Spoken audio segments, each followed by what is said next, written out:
This quiet old cabin in the woods seemed like the ultimate summer getaway, a perfect spot for peace and relaxation. But for the Robison family, it became the setting for something straight out of a nightmare.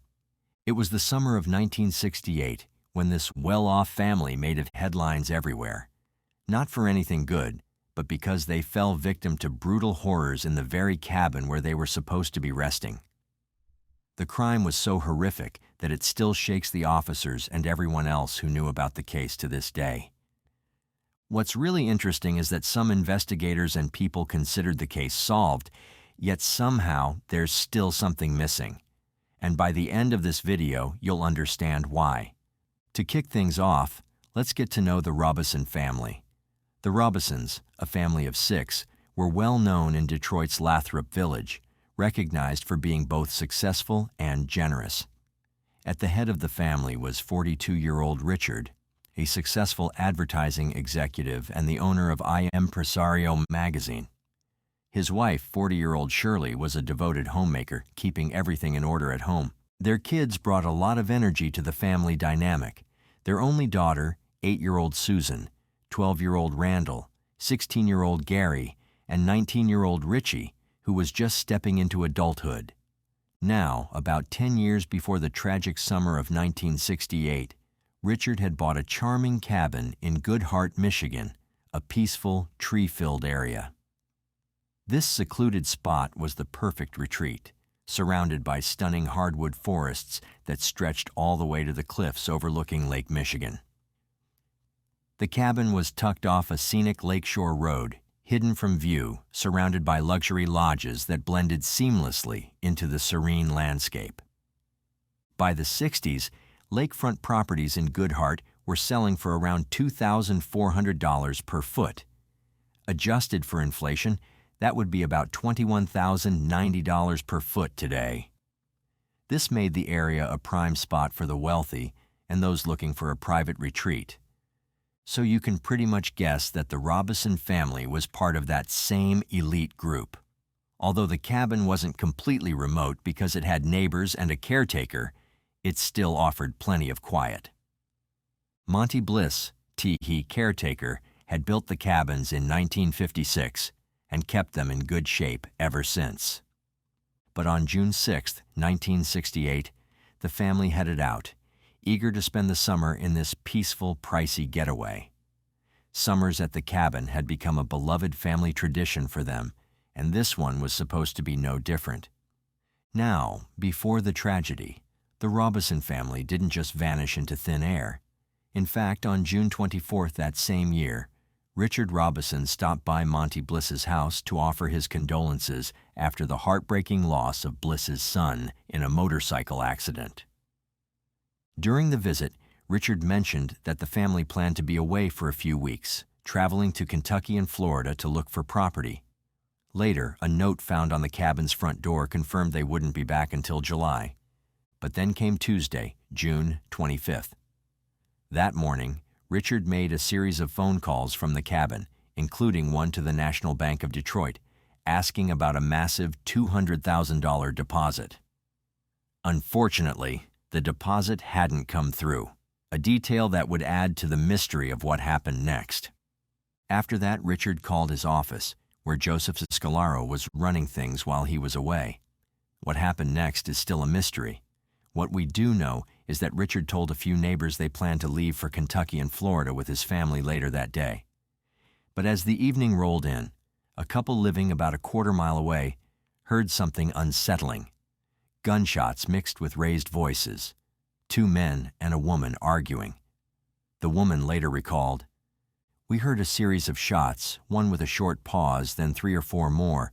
It was still light out, so we thought someone was shooting gulls on the beach." Despite this eerie occurrence, everything seemed normal in the days that followed. Then, on July 22nd, things took a grim turn. A group of women gathered for a bridge party at a nearby cabin began noticing a foul, stomach-turning smell. The odor seemed to come from the Robison family's cabin, so they called Monty Bliss, the caretaker. Since the family had mentioned their trip and hadn't been seen for weeks, no one suspected anything unusual. Bliss initially thought the smell might be a dead raccoon in the crawl space, but as he got closer to the cabin, Bliss noticed something chilling: bullet holes in the windows. Steeling himself for what might be inside, he knocked on the door. When there was no answer, he decided to go in, and what he found was horrific. A woman's body lay just inside the entrance, partially covered with a blanket and her clothes disheveled. Blood pooled around her, and further inside, more bodies were scattered, 3 in the hallway and 2 in one of the bedrooms. Bliss, shaken to his core by what he saw, immediately contacted the authorities. This grim discovery on July 22nd revealed that the Robison family had been dead for 27 days. Bliss later described how he first noticed the cabin's curtains tightly drawn, the front door latched from the inside, and a side door secured with a padlock. Everything seemed locked up tight until the truth came spilling out. When the authorities arrived, they had to use Bliss's keys to get inside the cabin. What they found was just as horrifying as what Bliss had described: 6 bodies, each in different rooms, confirming the worst. Every member of the Robison family was dead. The shattered front window suggested the attack started outside with gunshots before the killer went inside to carry out the rest of the gruesome act. Investigators pieced together that the attack began with 5 shots fired at Richard through a back window using a .22 caliber semi-automatic rifle.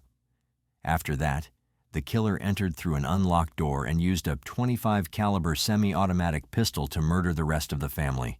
As if that wasn't horrifying enough, Susan and Richard were savagely beaten with a hammer found at the scene. Shirley and the boys, Richie, Gary, and Randall, were all shot but didn't suffer the same bludgeoning injuries. Then there was the strange stuff. A partially packed suitcase was found, which didn't make sense given their travel plans. The house was still stocked with food, and a deck of cards sat on the table like the family had been in the middle of a game. It was clear they had no idea what was coming. What should have been a peaceful summer getaway turned into a nightmare no one could have imagined. By the way, I post true crime and new cases here every day, so if that sounds like your kind of thing, please consider subscribing. It helps a lot.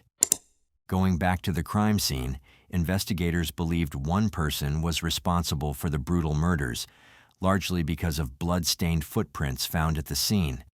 Pathologists determined the family was killed roughly 4 weeks before being discovered, placing the horrific crime on June 25, 1968.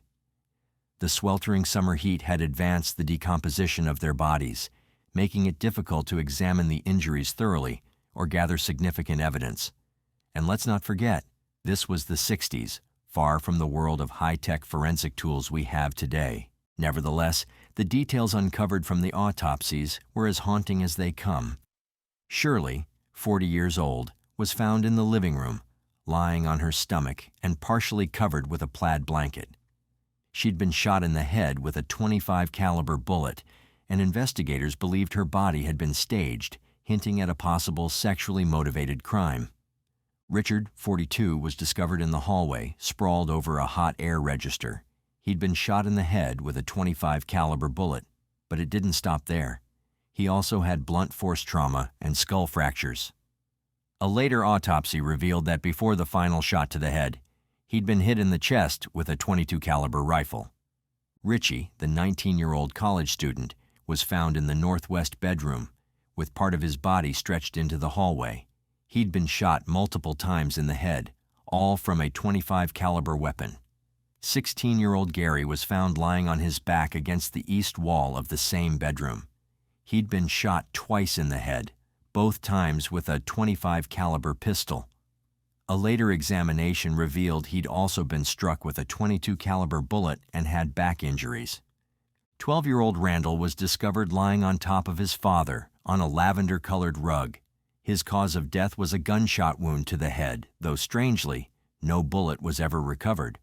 The youngest, 7-year-old Susan, was found on her back in the hallway, not far from her father. She'd been shot in the face, and a .25 caliber bullet was found in her clothing. Tragically, she also had a skull fracture, likely caused by the hammer found at the scene. At first, the authorities were at a complete loss for a motive behind the Robison family's gruesome murders. By all accounts, they were a loving, church-going family with no known enemies. The kids were well-mannered and academically successful. It begged the haunting question: who could commit such a horrific act, and why? The first order of business for investigators was to dig into any potential grudges or reasons why the Robisons might have been targeted. Their suspicions quickly turned to Richard Robison, the family patriarch. But here's the twist. If Richard was the intended target, why slaughter the entire family, including 4 children? As the investigation deepened, it became clear that Richard's seemingly picture-perfect life had some cracks beneath the surface. As mentioned earlier, Richard was the owner of Impresario, a magazine that on the outside seemed like a thriving business. But detectives soon learned that his business ventures were entangled in financial struggles. And it didn't stop there. Allegations surfaced that Richard had been running shady practices in his advertising business, allegedly prioritizing his gains over those of his clients. To top it off, rumors of extramarital affairs and inappropriate relationships with his secretaries added even more intrigue. Investigators discovered that over the past 3 years, Richard had scammed clients out of as much as $50,000, charging for ads he never ran or failing to pay for placements. He had also printed full-page airline advertisements in an Impresario without authorization, creating the illusion that his magazine was more successful than it really was. And if you're asking why? Well, Richard had bigger plans, an ambitious, almost fantastical vision of building a global network of computerized warehouses near airports, each doubling as cultural centers. For this, he needed a jaw-dropping $100 million in investments. To further achieve this dream, Richard had aligned himself with a group he called the Superior Table, a supposedly global organization dedicated to world peace and unity. Leading this mysterious group was a figure named Robert, an enigmatic presence who loomed large in Richard's ambitions. Richard even wore a St. Christopher medal inscribed with, "Richard, to my chosen son and heir, God bless you, Robert." But here's where things get murky. It's still unclear whether Robert was a real person or just a figment of Richard's imagination. On the night of the murders, Richard was reportedly expecting someone named Mr. Roberts at the Pelston airport, a name suspiciously similar to Robert. Yet this mysterious figure never showed up. Even stranger, no one from the so-called Superior Table came forward to inquire about the Robison family after the crime. Adding more fuel to the fire, detectives uncovered a peculiar pattern in Richard's behavior. He often checked into airport hotels for days at a time, telling his family he was away on business trips. And this begged the questions: was he meeting with shadowy associates? Was it part of his grand scheme? Or was there something much darker and more secretive going on? The spotlight eventually fell on Joseph Scolaro, a 30-year-old employee of Richard Robison. Now remember, Scolaro was the last person Richard had contacted with, and he claimed to have little knowledge about Robison's secretive dealings, suggesting that the airport hotel stays were connected to a new business venture. But here's the twist. During these trips, Robison mostly stayed holed up in his room, with no visitors and no suspicious phone calls. The questions only deepened. Was Robert and the so-called Superior Table real or just an elaborate fabrication? And if Robison was spinning lies, what was he hiding? These mysteries remain unsolved to this day. Adding to the intrigue, whispers of mental health struggles in Richard's past surfaced, though the truth of those claims remains murky. And considering he's now dead, we may never know the truth about his shady dealings, if there were any. Then came a bombshell. Scolaro himself. It turned out he had embezzled a staggering $60,000 from Robison, a sum worth over $140,000 today. Investigators uncovered a string of phone calls between Robison and Scolaro on the very morning of the murders. Police theorized that during one of those calls, Richard confronted Scolaro about the missing money. In a panic, Scolaro allegedly left Detroit, made the hours-long drive to Goodhart, and silenced Robison before he could expose the fraud. Circumstantial evidence seems to back up this theory. For starters, Joseph was completely off the grid for a 12-hour stretch on the day of the murders. He didn't contact anyone, friends, business associates, or family, and had no alibi to confirm his whereabouts.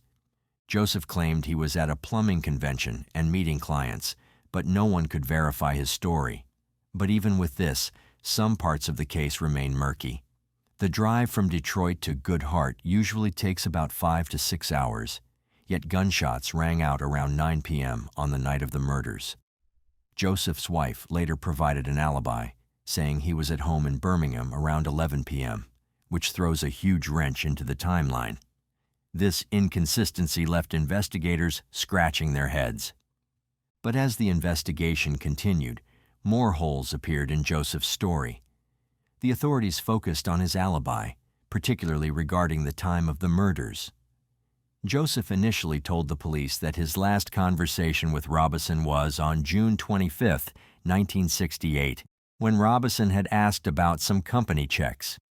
However, further digging revealed that Joseph had recently given himself a big pay raise, boosted his expense account, and even handed out raises to other employees, all without Robison's approval. When they looked at some of Robison's pre-signed checks, they discovered Joseph had been inflating the amounts in the weeks leading up to the murders. At the crime scene, detectives found shell casings and blood-soaked footprints that pointed to the killer's presence. The investigation took another twist when they found a pair of shoes in Joseph's possession that perfectly matched the prints left behind. The catch? The shoes were spotless, clearly never worn. This was a tricky detail for the police since it didn't directly link Joseph to the crime scene, but it raised more questions. It turned out that Joseph had a habit of buying duplicate items, so the police speculated that he might have used the other pair for the murders.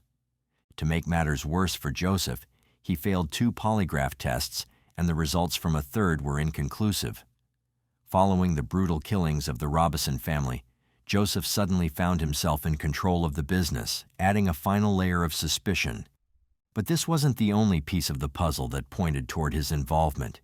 Investigators uncovered that Scolaro owned a firearm, which, while not an exact match, bore certain similarities to the weapon believed to have been used in the murders. The 2 key firearms central to the case were a .25 caliber Beretta automatic pistol and a rare .22 caliber Armalite AR-7 rifle. Police records showed that Scolaro owned 2 of each, and he claimed that he had given 1 pistol to Robison and donated both rifles. But things took a dramatic turn in 1969 when witness testimonies led detectives to a private shooting range owned by Scolaro's father-in-law. It turned out that Scolaro, a former military marksman, frequented the range. There, they made a breakthrough discovery: AR-7 shell casings that perfectly matched those recovered at the crime scene. This finding was confirmed by a state police lab report, giving law enforcement the conclusive evidence they had been searching for. So in December of 1969, over a year after the murder of the Robison family, investigators presented their case to the county prosecutor, hoping to bring charges against Joseph Scolaro. However, without the murder weapons or any eyewitnesses, the prosecutor decided not to move forward, deeming the evidence as circumstantial and insufficient for a conviction. The case went cold, but the detectives didn't give up. They continued to work with prosecutors from Emmett County, where the crime occurred, and from Oakland County, where the Robison family lived, pushing to keep the investigation alive. 4 years later, in 1973, a new prosecutor, Lewis Brooks Patterson, took a fresh look at the Robison case and was prepared to pursue charges against Scolaro for conspiracy to commit murder. But just as things seemed to be heading toward a breakthrough, disaster struck. On March 8, 1973, 2 individuals entered Scolaro's office to collect a debt of $730. Instead, they found Scolaro dead in his chair, a gunshot wound to his skull, and a picture frame shattered on the wall. Police quickly arrived at the scene, confirming that Scolaro had taken his own life with a self-inflicted gunshot wound. The prosecutor's pursuit of justice came to an abrupt halt. On Scolaro's desk was a note, chilling in its admission. It read, "Mother, where do I start? I am a liar, cheat, phony. Any check that any of the people have with your signature isn't any good because I forged your name to it to get them off my back. I know I'm sick, but seeking help isn't going to help the people I've hurt." He added a postscript. "I had nothing to do with the Robisons. I'm a cheat, but not a murderer." But even with this statement, the case surrounding Joseph Scolaro remained full of mystery. While he insisted on his innocence, many, including the state police and the Emmett County Sheriff's Department, still viewed him as the prime suspect. No charges were ever filed against him, and with his death, the opportunity to ever get the full truth out of him vanished for good. Now things took another strange turn when, on the night of his death, an anonymous caller reached out to the detective working on the case. But it wasn't the detective who answered the phone. It was his high school-aged son. The mysterious caller simply said, "Just tell him Joe called and that he was right." The detective believed this message was likely tied to something he had told Scolaro before.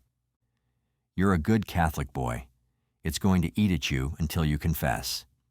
So, was Scolaro finally feeling guilty, or was this just another piece of the puzzle he'd never fully admitted to? But here's where things get even more tangled. Scolaro isn't the only name that comes up when it comes to the murders of Richard Robison and his family. Some people argue that the idea of Scolaro committing these murders doesn't quite add up. After all, it would have been nearly impossible for him to drive all the way from Detroit to Good Heart, kill the Robisons, and get back to Detroit in the time he was supposedly unaccounted for. So, was he the one who did it? Or is there another suspect? Enter John Norman Collins, a name tied to a whole different string of unsolved murders. Collins was linked to a series of killings between 1967 and 1969 in southeastern Michigan, where young teenage girls were abducted, SAE'd, and brutally murdered. He was convicted of one murder in 1970, but many believe he could have been behind other killings, making him the infamous Michigan murderer. What makes things even more interesting is Collins' connection to the Robison case. He knew Richie, the Robison family's eldest son. Both had attended the same university in eastern Michigan. But despite this connection, there's no clear reason why Collins would have targeted the Robisons. His usual victims didn't fit this profile, and there's no evidence that links him directly to the crime.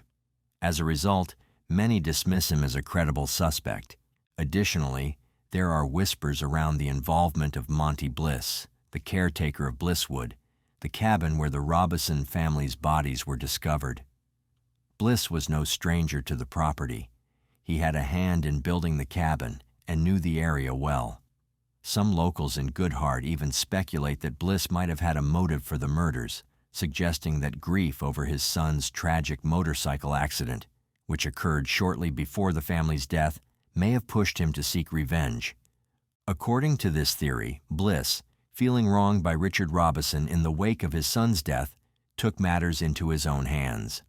But while this theory seems plausible on the surface, it's important to note that the police never seriously considered Monty Bliss a suspect. A revenge killing fueled by grief is an understandable narrative, but it doesn't quite fit the facts of the case. And just when you think the theories can't get any crazier, here's another jaw-dropper. One theory suggests that Robison's former secretary, who later married a wealthy manufacturing mogul with rumored mafia connections in Cleveland, might be wrapped up in this mystery. Around the time of the murders, this woman had a miscarriage, and the gossip mill started churning with whispers that the baby might have been Robison's, not her 70-year-old husband's. And as if that wasn't enough, some people speculated that a family tied to one of Robison's botched business deals could have had mafia links. Marty Joe Link, the author of Up When Evil Came to Good Heart, doesn't shut down the mob theory, even saying it certainly has some validity. The weapon used in the murders, an AR-7 rifle, was considered a novelty weapon, but it was also a favorite among mafia hitmen at the time. In a shocking twist, an informant in 1968 claimed Robison owed the mob $12,000 a month and was way behind on payments. The informant even quoted someone saying, "If he hadn't withheld payments like he did, we wouldn't have wiped out the entire family." These mafia ties definitely add another layer of suspicion to the whole case. But just when the investigation hit a dead end after Scolaro's death, something strange happened. In February 1974, a state trooper found a blue 1965 Chevrolet abandoned by the side of the M14 highway. Inside the glove box, a luggage tag with the name Shirley L. Robison, Lathrop Village, Michigan. This was 200 miles away from the crime scene and 6 years after the murders. The investigators scoured the car for clues but found nothing useful. A title search revealed the car had passed through multiple owners since it was first purchased in 1966, but none of the previous owners had any idea how the luggage tag ended up in the car. Another mysterious dead end. Over the years, people have questioned why the main suspect was never charged. Some believe that Emmett County didn't want to deal with the massive costs of a trial. Others have wondered if the prosecutor had the chops to secure a conviction. Fast forward 45 years, and Detective Sergeant Jim Linderman of the Emmett County Sheriff's Office finally took over the case. Linderman explained that when a detective retires, their successor automatically takes over any unresolved cases. He mentioned that a good chunk of his evidence room is still packed with items from this case, which he calls the most critical unsolved case in the county. He and his team are still hoping for a resolution. Then, in 2018, to mark the 50th anniversary of the murders, retired investigators teamed up with a local historian and author to hold a community forum about the case. They dropped a bombshell. The mystery wasn't as mysterious as everyone thought. They confirmed that the primary suspect, the one who took his own life in 1973, just as the authorities were about to arrest him, was, in fact, the man responsible for the murders. Well, considering all the clues, it's not too hard to believe that Scolaro could have been the killer. But what do you think? Do you think he was really the one behind it? Or is there someone else who might have been involved? Maybe the mafia theory is more convincing. On April 19, 1992, 3 members of the Ewell family, 59-year-old Dale, his wife, 56-year-old Glee, and their daughter, 24-year-old Tiffany, were shot to death in their Fresno home. The only surviving Ewell family member was 21-year-old Dale, who'd been spending Easter weekend with his girlfriend and her parents. The Ewells had been well-known and highly respected members of the community for several years. Their murder sent shockwaves throughout Fresno. People started double-checking the locks on their doors at night. No one felt safe anymore, especially when police failed to find the killer over the next 3 years. Today, we're going to dive into the case of the Ewell family murders and how the search for the killer led to dead end after dead end until finally circling back to the one person that seemed to have the strongest alibi of all. But first, we need to take a look at the type of people the Ewells were. Born in 1932, Dale Allen Ewell didn't exactly have it easy in life. His family wasn't rich. They were farmers in rural Ohio, a state that his dad, Austin Ewell, was born in and would later die in. Austin wasn't the sort of person that wanted to move around a lot. He preferred to spread his roots in one place, but his son had a different perspective on life. From the very start, Dale wanted to be someone. He was a driven, hardworking man who was born at the height of the Great Depression and spent his teens during the Second World War, so he knew the value of a dollar. After joining the U.S. Air Force, Dale took an interest in airplanes. These miraculous inventions had come to the fore during World War II, and they started to transform how people could travel around the world in its aftermath. All of a sudden, flying between continents became a matter of hours rather than weeks or even days. Dale saw the potential here and seized it. He started a company called Western Piper Sales Incorporated, where he sold small passenger planes. The business was a roaring success, bringing Dale the kind of wealth he'd never seen before. But the thing is, Dale never forgot his humble beginnings. He stayed frugal, keeping as much money as possible aside for the thing that truly mattered, his family. However, all of that money definitely had an impact on his life. For one thing, it made him an extremely eligible bachelor, so much so that he was able to court the heiress to a massive oil fortune named Glee Mitchell. But it wasn't the money that attracted them to each other. If anything, the money removed a major barrier, because both of them knew that the other person didn't need them to sustain their lifestyle. This allowed them to focus on each other's personalities, and it's safe to say that they really liked what they saw. In Glee, Dale saw a kind, generous person who dedicated her life to philanthropy, but also someone that lived an exciting life. Glee had spent time as a Spanish translator for the CIA, and she also sat on the State Bar of California, where she helped vet prospective judges. She was old money, which meant that she was powerful beyond words, but she only used those powers for good. As for Glee, she saw the kind of salt-of-the-earth goodness that lay in Dale's heart. She saw him for the self-made man he was, the sort of provider that most men she knew, men who'd likely inherited much of their wealth, could only dream of being. In 1961, when Dale was 29 years old and Glee was 26, they made it official. After tying the knot, their wealth kept reaching greater and greater heights, but you'd never have been able to tell just by looking at them. Neither of them wanted to show off. They weren't interested in status symbols or conspicuous consumption. The only thing they were willing to spend as much money as possible on was their family, or in other words, their children. In 1967, their first child, Tiffany, was born. 3 years later, they had a son whom they named Dana. All of a sudden, Dale and Glee's dedication to frugality started to change. They wanted their kids to have the best possible life, and they were willing to put up the cash required to make it happen. Dana and Tiffany basically got everything they ever wanted, within reason, of course. By the 90s, their parents were worth about $7 or $8 million, which is the equivalent of over $15 million in 2024. They used this money to make sure that Dana and Tiffany wore designer clothes, went to the best schools, and were set up for success. Dale, in particular, was determined to give his kids the life he never had.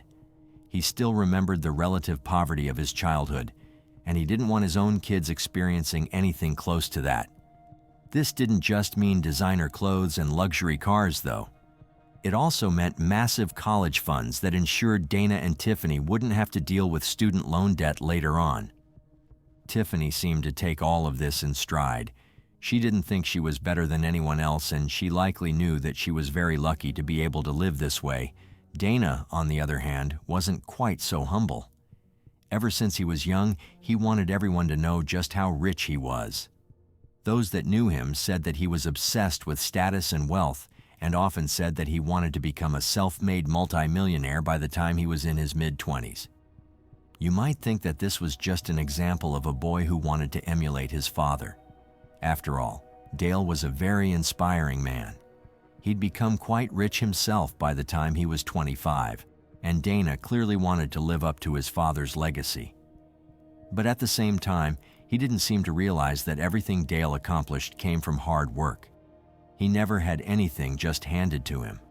On the contrary, his wealth came from a mix of creating a highly profitable business and making extremely smart investments in the stock market.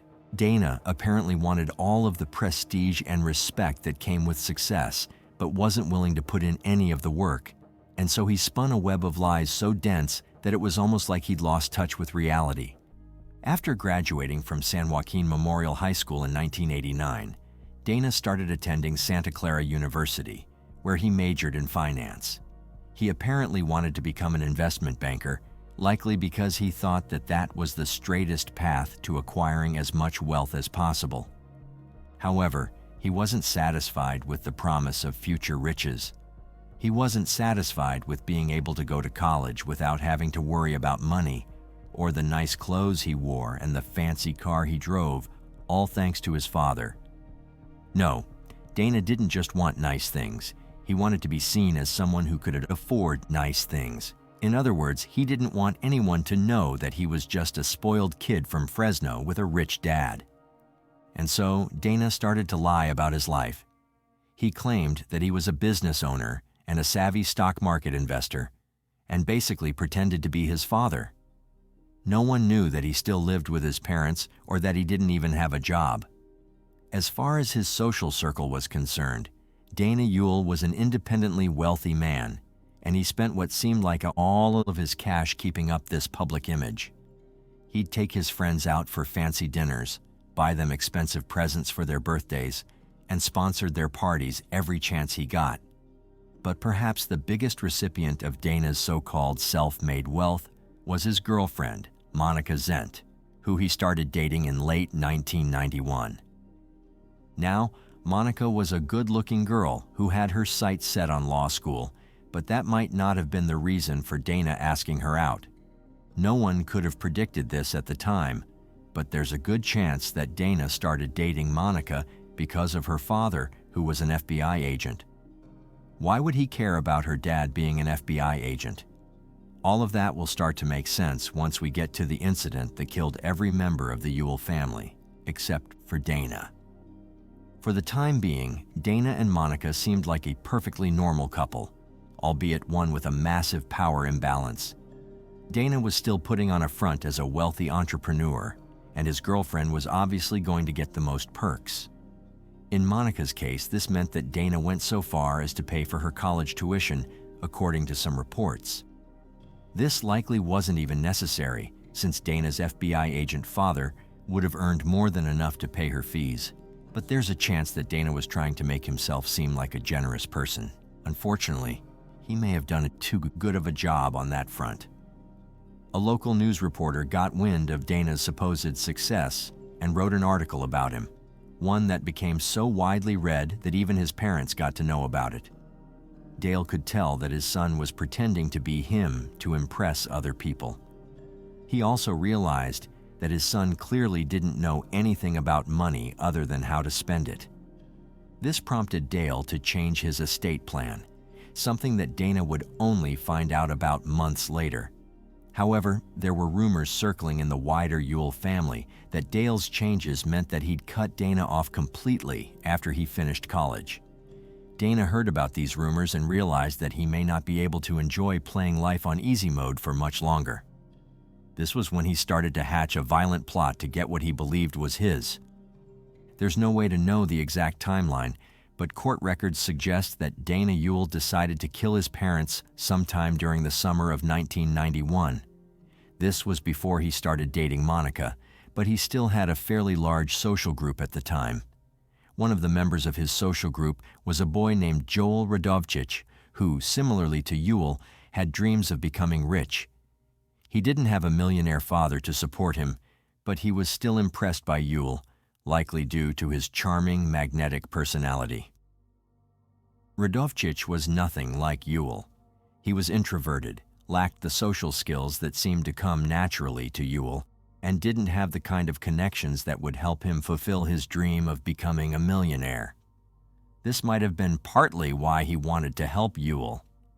While the exact details are unclear, we can say for sure that Ewell enlisted Radovchich's aid in killing his parents. He wanted them out of the picture because he thought that he'd get to inherit their millions. But there was a problem. He'd have to split all of that money with his sister, and while it was more than enough to make both of them rich for the rest of their lives, Ewell simply wanted it all. So far, he only knew that he had to kill his parents. The how and when were still to be determined. Radovchich agreed to be the one to pull the trigger, likely being promised a handsome payment by his rich friend.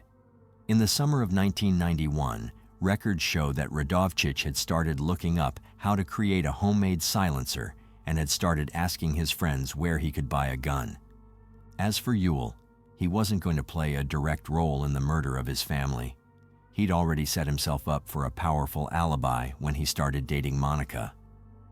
At some point, Ewell and Radovchich agreed that the deed was to be done on Easter Sunday, when the family would return home from an annual beach trip. Ewell planned to visit Monica's parents that Easter. The timing was perfect, and he'd be able to tell authorities that he'd been at the home of a literal FBI agent at the time of the killings. Dale, Glee, and Tiffany spent much of Easter weekend 1992 at a beach house they owned a couple hours away from Fresno. They spent that Saturday playing tennis, walking along the beach, and just enjoying each other's company. Dale decided to fly one of his planes home the next day, while Glee and Tiffany drove. The mother and daughter ended up arriving before Dale, but what they didn't know was that Radovcic was lying in wait. He'd managed to buy a gun by this point, and his partner in crime had likely given him a key to the family. Some reports suggest that Radovcic had shaved all of the hair off his body and hadn't used the bathroom either, with both things meant to prevent him leaving behind any DNA evidence of his presence. When Glee and Tiffany entered their home, Radovcic opened fire, killing both of them instantly. Glee was shot 4 times, while Tiffany was only shot once.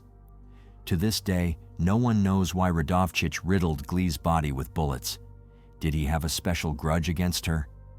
Evidence shows that he'd met Glee and Dale at least once, and even stayed over at their home. Could it be that he bore some kind of resentment against his friend's mother? And if so, why? Regardless, Radovcic still had one target left.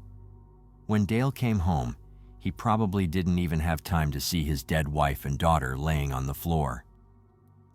The shot came quickly and silently, with Radovcic having successfully made a silencer after his research. All 3 family members were now dead, and Radovcic's part in the plot was over. He left their corpses in the family home and headed out, while Ewell prepared himself for the role he was meant to play. His Easter weekend had gone quite well, so well in fact that he decided to stay for a couple more days. During this time, he tried to call his family home, fully aware that all of the occupants were now dead. The only reason for this was to solidify his alibi. Eventually, he told Monica's father that he was worried about his parents. Every word he said, everything he did over those few days, was tailored to give him plausible deniability, and it almost worked. At 9 a.m. the next day, the family's maid Juanita Avenita arrived and made a shocking discovery. She phoned the police, who arrived on the scene and started an investigation into what undeniably seemed like homicide. Several clues were found, including a few missing 9mm rounds from a box that Dale had purchased in the 70s, and strange yellow fuzz on the bullets found inside Glee's corpse. However, perhaps the strangest thing about the crime scene was the complete lack of DNA evidence. Radovcic had done his job well, but with that said, it didn't take long for police to start looking into Ewell as a person of interest. In fact, one of the detectives assigned to the case said that he got a funny feeling about the young man as soon as he walked through the crime scene. Ewell seemed more focused on cleaning the scene up, and he didn't seem particularly emotionally affected by the death of his family. Ewell's behavior in the aftermath of the murders also made him seem extremely suspicious. For one thing, he couldn't stop asking about his father's will. His uncle ended up receiving it first and informed Ewell that his father hadn't made any specific funeral arrangements. Even when confronted with this difficult decision, Ewell could only think about the money. That's when his uncle broke the bad news. Ewell wasn't going to become rich overnight like he thought. He'd be receiving a few $100,000 from his parents' life insurance, but the millions of dollars worth of investments his father had made would be out of his reach. According to the arrangements Dale had made, the entire fortune would be put into a trust, and his son would only receive the money he needed to pay for basic expenses and for college.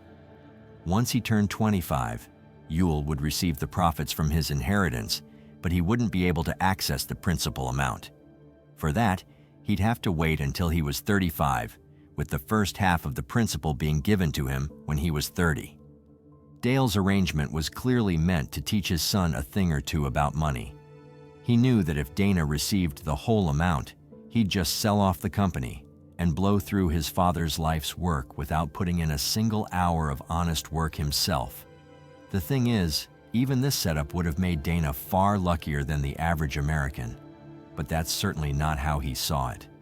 Quite on the contrary, when Dana found out that he'd have to make do with having his expenses taken care of, plus the $300,000 insurance payout, the spoiled brat he'd always been, deep down, emerged with a vengeance. He reportedly flipped over a table and started screaming at his uncle, asking him why his dad would do something like that. It took 3 years for police to make a proper case against Ewell and Radovchich. Detectives noticed that they used payphones a lot as well as pagers, which indicated that they were paranoid about being overheard or recorded. Radovchich was also seen partially undressed outside Ewell's family home a few months after the murder. He'd apparently been living in the master bedroom, and his friends was perfectly fine with that.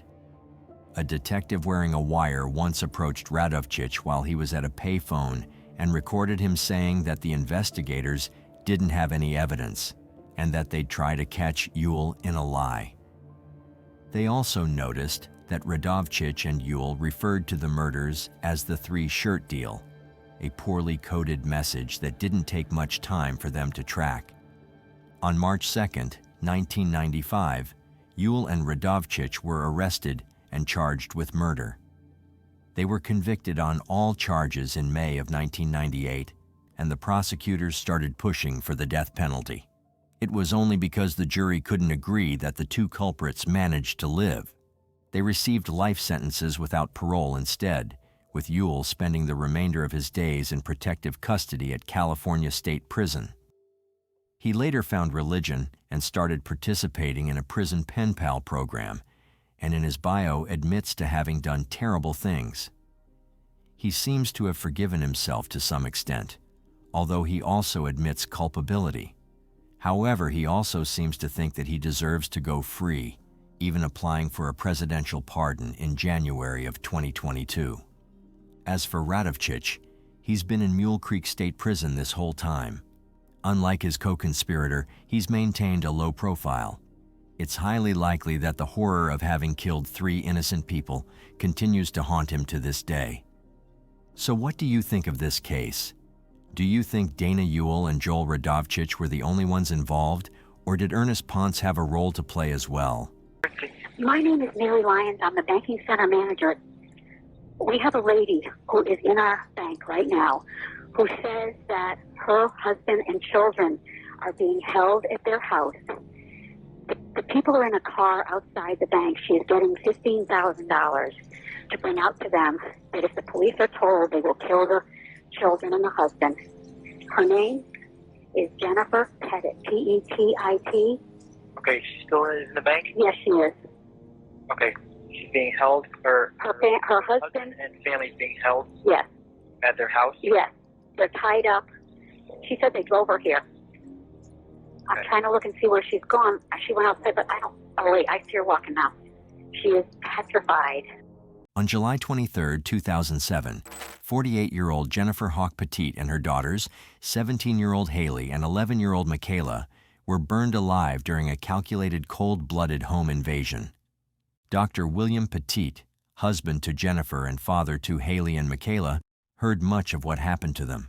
In fact, he was the first victim of the attack and was tied up in the basement while 2 assailants destroyed his family in earshot. Today we're going to unpack the story of perhaps the most horrific crime ever to occur in Connecticut, a crime so savage that it affected legislation and criminal justice police in the state for decades. First, we must understand the family that was so brutally annihilated.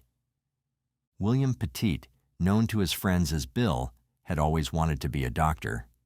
However, he had no idea just how many aspects of his life would be determined by this career choice. He spent much of his residency at UPMC Children's Hospital in Pittsburgh, where he met a beautiful oncology nurse named Jennifer Hawk. Sparks flew almost as soon as they met. They could tell that there was something special between them. It's possible that Bill loved how gentle Jennifer was, and how generous. Being an oncology nurse is one of the most emotionally taxing jobs out there. Yet Jennifer always seemed to have a smile on her face. Their love blossomed, and shortly after Bill completed his residency in 1985, they got married. Now the Petits weren't the kind of folks that wanted to endure city life. They liked their peace and quiet, and Cheshire, Connecticut, offered exactly that. This quaint New England town, with its tree-lined streets and a population of just under 30,000, was the perfect backdrop for their growing family. It was a town where everyone knew each other, where crime was rare, and where children could play outside without fear. For Bill and Jennifer, Cheshire represented safety, community, and the ideal place to raise their children. Their first daughter, Haley Elizabeth Petit, was born in 1990. From the beginning, Haley showed exceptional promise. Athletic and intelligent, she excelled in school and sports, becoming captain of the Cheshire High School cross-country team and developing a reputation as a kind-hearted and strong team leader. But she wasn't just trying to win medals. Beyond her accomplishments, Haley had a generous heart and a strong sense of purpose, which was something that she no doubt inherited from her mother. However, it wasn't all smooth sailing for the Petits. By the mid-90s, Bill and Jennifer had been married for about a decade. Their daughter Haley was a vivacious and confident little girl, and they probably saw all sorts of great things in her future. But unfortunately, the good times weren't going to last forever. A sudden and shocking diagnosis threatened to derail everything the Petties had worked towards. It's possible that Jennifer had started to experience blurred vision or that she had some trouble walking. Bill, a highly experienced endocrinologist by this point, may have had an inkling of what was happening to his wife. But even so, when they went to the doctor one day and found out that Jennifer had multiple sclerosis, the life-changing revelation must have shocked them to their very core. It may even have changed their entire dynamic, but it did nothing to alter the love they felt in their hearts for each other and for their daughter. Haley may have been too young to fully understand what her mother was going through, but she slowly came to terms with it as she grew older. Inspired by her mother's diagnosis with multiple sclerosis, she founded Haley's Hope, a nonprofit dedicated to supporting MS research. Her dream was to attend Dartmouth College in the fall of 2007, with aspirations of pursuing a career in medicine. It's possible that she felt this way firstly because both her parents worked in the field, but also potentially because she wanted to be the sort of person that could heal her mother. Despite the massive shock they must have received, the Petits continued to soldier on. 7 years after Haley, Bill and Jennifer welcomed Michaela Rose, lovingly nicknamed KK. Michaela was the creative soul of the family, with a passion for cooking that blossomed at an early age. She adored spending time in the kitchen, often experimenting with recipes alongside her mother and learning from shows on the Food Network that she'd watch with her whole family. Her dream was to continue her sister's charitable efforts, renaming the nonprofit Michaela's Miracle, which hinted at the sharp, sassy wit that everyone loved her for. At just 11 years old, Michaela also radiated an innocence and warmth that brought joy to everyone who knew her. Jennifer, the family matriarch, was the glue that held them together. After years as an oncology nurse, she transitioned to a role as the health director at a local boarding school, where she continued to touch lives with her compassion and dedication. Despite her own health challenges, Jennifer remained a pillar of strength and optimism, always putting her family first. Bill Petit was a devoted husband and father. He worked tirelessly to provide for his family, but never let his demanding career overshadow his role at home. He was known for his love of golf, his quiet humor, and his deep connection to his wife and daughters. Together, the Petits embodied the ideal of a loving, supportive family. But even in the safest towns, evil can lurk in the shadows. Unbeknownst to the Petits, their lives were being observed by two men who would shatter their world forever. Joshua Komisarjevsky and Stephen Hayes weren't strangers to crime by any stretch of imagination. Both were career criminals, with extensive histories of burglary, theft, and drug abuse, and they'd both served considerably long stints in jail. They had met earlier that year at a halfway house after being released on parole, and what began as a casual acquaintance quickly turned into a dangerous partnership. Joshua Komisarjevsky, born in 1980, came from a deeply religious family, but it wasn't a family he was born into. You see, he was adopted as an infant, something that might have given him a deep sense of insecurity. By all accounts, Komisarjevsky never met his birth parents, and it's hard to imagine the kind of psychological toll this took. If the crimes he committed are anything to go by, his upbringing may have stripped him of his humanity, or at the very least his basic sense of empathy. But the fact that he was adopted wasn't the only thing that sent him hurtling towards a violent, depraved life. Komisarjevsky's childhood was also marked by some of the worst trauma and abuse you can imagine. A fellow foster child allegedly abused him when he was quite young, and his adoptive parents did nothing to stop it. Their solution to everything seemed to be to pray for everything, even if the right course of action was to do something more decisive. Now, Joshua was adopted, and yesterday we heard the defense talk about how he was abused by a foster brother and how the devout Christian Komisarjevsky family decided to try to pray away Joshua's obvious mental illnesses instead of getting him therapy. Despite his parents' strict faith, Joshua exhibited troubling behavior from a young age. He was manipulative, often playing the victim to escape accountability. By his late teens, he had developed a disturbing obsession with home invasions, a crime he had committed multiple times before. His pattern was chilling. He would break into homes at night, and after he was done stealing any valuables he came across, he would sit there watching families sleep. It's possible that he was savoring their vulnerability. Perhaps he even imagined killing them in their sleep. Either way, he was caught in the early 2000s and was sentenced to 9 years in prison. He was up for parole in 4, but someone with his kind of violent tendencies should have had his parole application thrown out in a heartbeat. But the thing is, the parole board didn't have all the facts about him. There were documents missing from his file, and as a result, he was released in April of 2007. Stephen Hayes, born in 1963, had a different but equally troubling background. Raised in Florida, he exhibited sociopathic tendencies early on, which was something that made even his own brothers fear him a little. Much like his future partner in crime, Komisarjevsky, Hayes was a habitual offender, cycling in and out of prison for various crimes. By the time he met Komisarjevsky, he was desperate for money and a purpose, and the younger man's cunning provided both. It was a fateful moment when they met at that halfway house. They seemed to recognize each other as kindred spirits. The horrific things they'd do later on indicate that they were very in sync with each other, at least as far as violence was concerned. Together, Komisarjevsky and Hayes plotted their next big score. They wanted money and were more than willing to leave a trail of destruction to get it.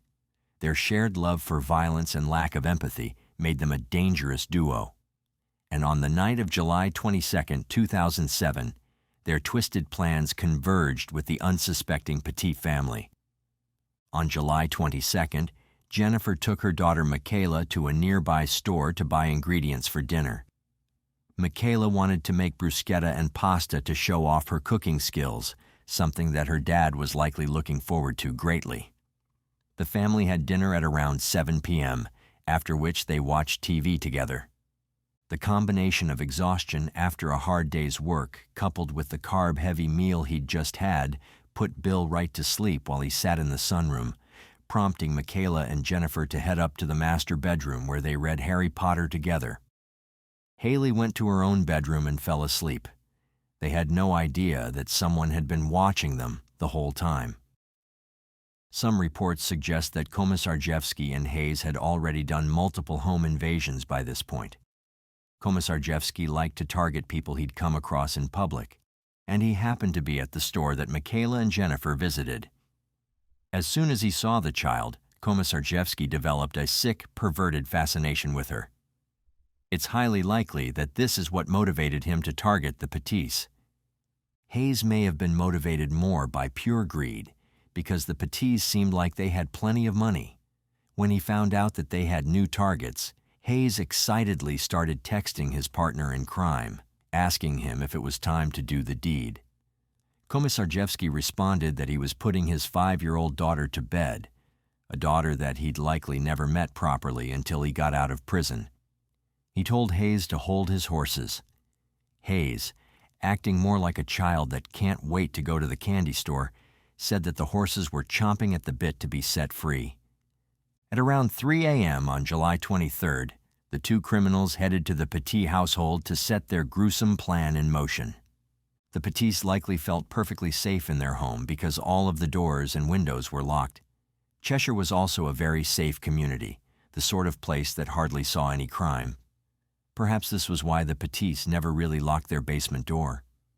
Who'd creep into someone else's house in the basement? It just wasn't something anyone did in the close-knit Cheshire community, a community that Komisarjevsky and Hayes were about to shatter with their dark urges. After sneaking in through the basement, Komisarjevsky picked up a baseball bat lying against the wall. It had once belonged to Bill's father, but the culprit neither knew nor cared about its sentimental value. All he wanted to do was to use it to vent his inexplicably violent anger on the people living in this home. Him and Hayes carefully went up the stairs and found Bill in the sunroom. He probably didn't even know what was happening while Komisarjevsky slammed the baseball bat into his face 5 times. The blows were so severe that Bill's entire face was covered in blood. He was still alive, but barely conscious. Out of the sunroom because it was getting so light, and the potential of being high visibility into that room. We didn't want anybody to see him tied up with a towel on his head. Right. You were afraid somebody could see into the house and see he was hurt or whatever? Yeah, so we untied his feet. He was dragged to the basement where he was tied up, and in his half-conscious state, he was able to hear one of the perpetrators tell the other to put 2 bullets in him if he moved. Based on the dynamic between the two, it's likely that Komisarjevsky was the one that said this to Hayes, though there's no way to know for sure. With Bill secured, the perpetrators then headed up to the bedrooms, where they tied Jennifer, 11-year-old Michaela, and 17-year-old Haley up in their own rooms with pillowcases over their heads. They were told repeatedly that they wouldn't be hurt as long as they did as they were told. This was a lie, but the Petits had no way of knowing that just yet. Hayes and Komisarjevsky then went about ransacking the house, but apparently felt disappointed at how little they found. However, they cheered up when they saw a bank book indicating that the Petits had around $30,000 in a single account. They made Jennifer a proposition. If she went with Hayes to Bank of America and withdrew $15,000, he and Komisarjevsky would leave without harming her daughters. Jennifer had no choice but to comply. Early that morning, Hayes took Jennifer to her bank branch so she could make a withdrawal. This was when Jennifer tried to tell the bank teller that she was being held hostage and that she needed them to call the police. Employees at the bank knew that Jennifer was telling the truth. She seemed too frightened to be making it up, so the bank's manager made the call and a police unit was dispatched at around 9 a.m. Hayes, who'd been circling the block while Jennifer withdrew the sum, was probably overjoyed when Jennifer handed him $15,000. All the while, Jennifer was probably trying to think of a way out. When they returned to the Petit residence, there was an air of tension about the place. Komisarjevsky would later claim that he made sure the girls were comfortable while he guarded them, but it turned out that he had truly sick reasons for staying behind. While Jennifer and Hayes were at the bank, he assaulted Michaela and reportedly took pictures of her afterwards. These pictures were later shown in court and were part of the reason why the jurors needed therapy after the trial concluded. Like she wasn't resisting or anything, so I just kept doing it. The police had started to arrive outside, and had they known what was happening in the home, they might have charged in guns blazing. Hayes reacted in the most bizarrely cruel way possible to discovering that his partner had assaulted Michaela. Perhaps it made him feel free to do what he'd been wanting to do all along, which was assault Jennifer. Bill had recovered slightly from the head wound over the past few hours, and while his captors were busy tending to their vile, perverted fantasies, he managed to escape through the same unlocked basement door that granted Hayes and Komisarjevsky entry. Komisarjevsky rushed to Hayes while he was assaulting Jennifer to tell him that Bill had escaped, prompting Hayes to strangle Jennifer to death. Bill stumbled into the lawn of his neighbor, David Simsick, who could barely recognize him in his blood-soaked state. That was when first responders on the scene noticed that the house was on fire, and they also spotted Komisarjevsky and Hayes trying to drive off in the family's minivan. Their frantic escape attempt ended moments later when they crashed the car, and they were immediately arrested for murder and various other charges. Komisarjevsky and Hayes both admitted to many of their crimes, but both tried to state that the other person was the true mastermind. Komisarjevsky made the twisted choice to refer to Mikhaila as KK throughout his interrogation, as if she were a friend of his rather than a victim of his crime. Eventually, the jury were not only convinced of the guilt of both these offenders, but also that they deserved the death penalty. On behalf of our daughter Jennifer Hawk Petit, and for Haley Elizabeth Petit and Michaela Rose Petit, we say for them that we are pleased with the verdict. We feel that as far as the trial has gone, justice is being served, and we appreciate the support of all the people who have been behind us through this particular time. This case had such a wide impact that it set the movement to abolish the death penalty in Connecticut back by years, but eventually, the state's Supreme Court changed all death sentences to life imprisonment. Hayes and Komisarjevsky are still alive, despite the fact that a judge and jury both believed that they deserved death. Bill Petit survived the incident, though not without scars. He eventually got into politics and even remarried in 2012, but the horrors he faced that night still haunt him to this day. So what do you think of this case? Did Hayes and Komisarjevsky deserve to get the death penalty for their horrific crimes? On the morning of August 29, 2016, Mary Call became concerned when her daughter Clodagh didn't drop off her two youngest sons, Niall and Ryan, as planned. Unable to reach her or her husband Alan on their phones or receive responses to her texts, Mary then drove to their home at Oakdean Downs in Barkany. Upon arrival, she noticed both family cars in the driveway and closed curtains in the sitting room and bedrooms, which immediately raised alarm bells for her. It wasn't like Clodagh to not contact her if she was running late. At first, Mary Cole feared her daughter Clodagh and her grandchildren might have fallen victim to carbon monoxide poisoning. When she approached the back door with her key, she saw a note taped to the inside which ordered not to enter and to call the police. Recognizing Alan's handwriting on the note, Mary became deeply suspicious that something terrible had happened. She immediately called emergency services at approximately 10:40 a.m. and then sought out her neighbor, Edith Harrigan, informing her that Alan had likely done something to her daughter. On 29th August 2016, we lost our daughter and sister Clodagh and her lovely sons Liam, Niall and Ryan in the most horrific circumstances. This is the case of the Hawe family. Our love and respect goes out to all those who knew and loved the victims of the Hawe family and all those affected by this case.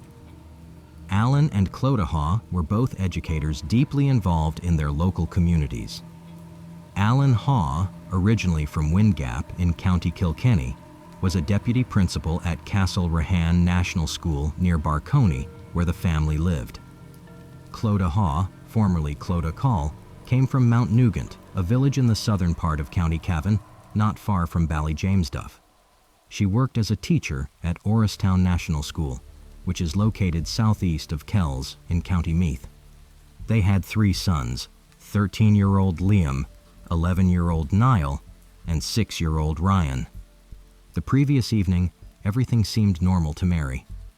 They enjoyed tea, biscuits, and conversation in the kitchen while their 3 sons watched television in the sitting room, Clodagh mentioned plans to drop off Niall and Ryan at Mary's house early the next morning, as Liam had school. She assured Mary not to worry if she was a bit late, as Clodagh did not have students to attend to that day. Before leaving, Mary wished Alan luck as he prepared to return to school after the summer break. Alan thanked her for the treats, referring to the biscuits she had offered them. Little did Mary know that this would be the last time she would see Alan alive. The next morning, when Mary became alarmed at not hearing from Clodagh and attempted to reach her without success, she drove to the Hawe family home in Vizconde. Discovering the note on the back door and recognizing Alan's handwriting, she immediately called the police. Officer Alan Ratcliffe arrived and, using Mary's key, entered the house. Inside, he found Clodagh Hawe's lifeless body on the couch in the sitting room, dressed in pajamas with severe head injuries. A knife and a small axe were found nearby on the floor. Alan Hawe's body was discovered in the hallway. He took his own life. Moving upstairs, Garda Ratcliffe found Liam and Niall Hawe in separate bedrooms, both with throat injuries indicative of their tragic deaths. In another bedroom, he found Ryan Hawe, also deceased, with a knife placed on his pillow. The master bedroom contained neatly arranged jewelry and jewelry boxes on the bed. Garda Ratcliffe informed his colleague about the 5 bodies inside the house, then joined her and Mary Call outside the property, where Mary was waiting anxiously. Garda Alan Ratcliffe informed Mary Call that he found no survivors inside the house when he arrived. The detectives also found various items, including documents, a sealed envelope containing a letter, and a note on the kitchen table. Some of these items were stained with blood. It was later discovered that Alan Hawe's right palm print was identified on the blood-stained hatchet found at the scene. The letter inside the envelope was written by Alan after he murdered Clodagh while their sons were asleep. The victim's family, who were withheld the note by Irish police, known as Gardaí, for 16 months, believe Alan Hawe wrote it in 2 parts, starting after murdering his wife and finishing after killing his sons. Hawe began his spree by murdering his wife Clodagh as she sat on the couch in their sitting room using an axe he kept in the shed.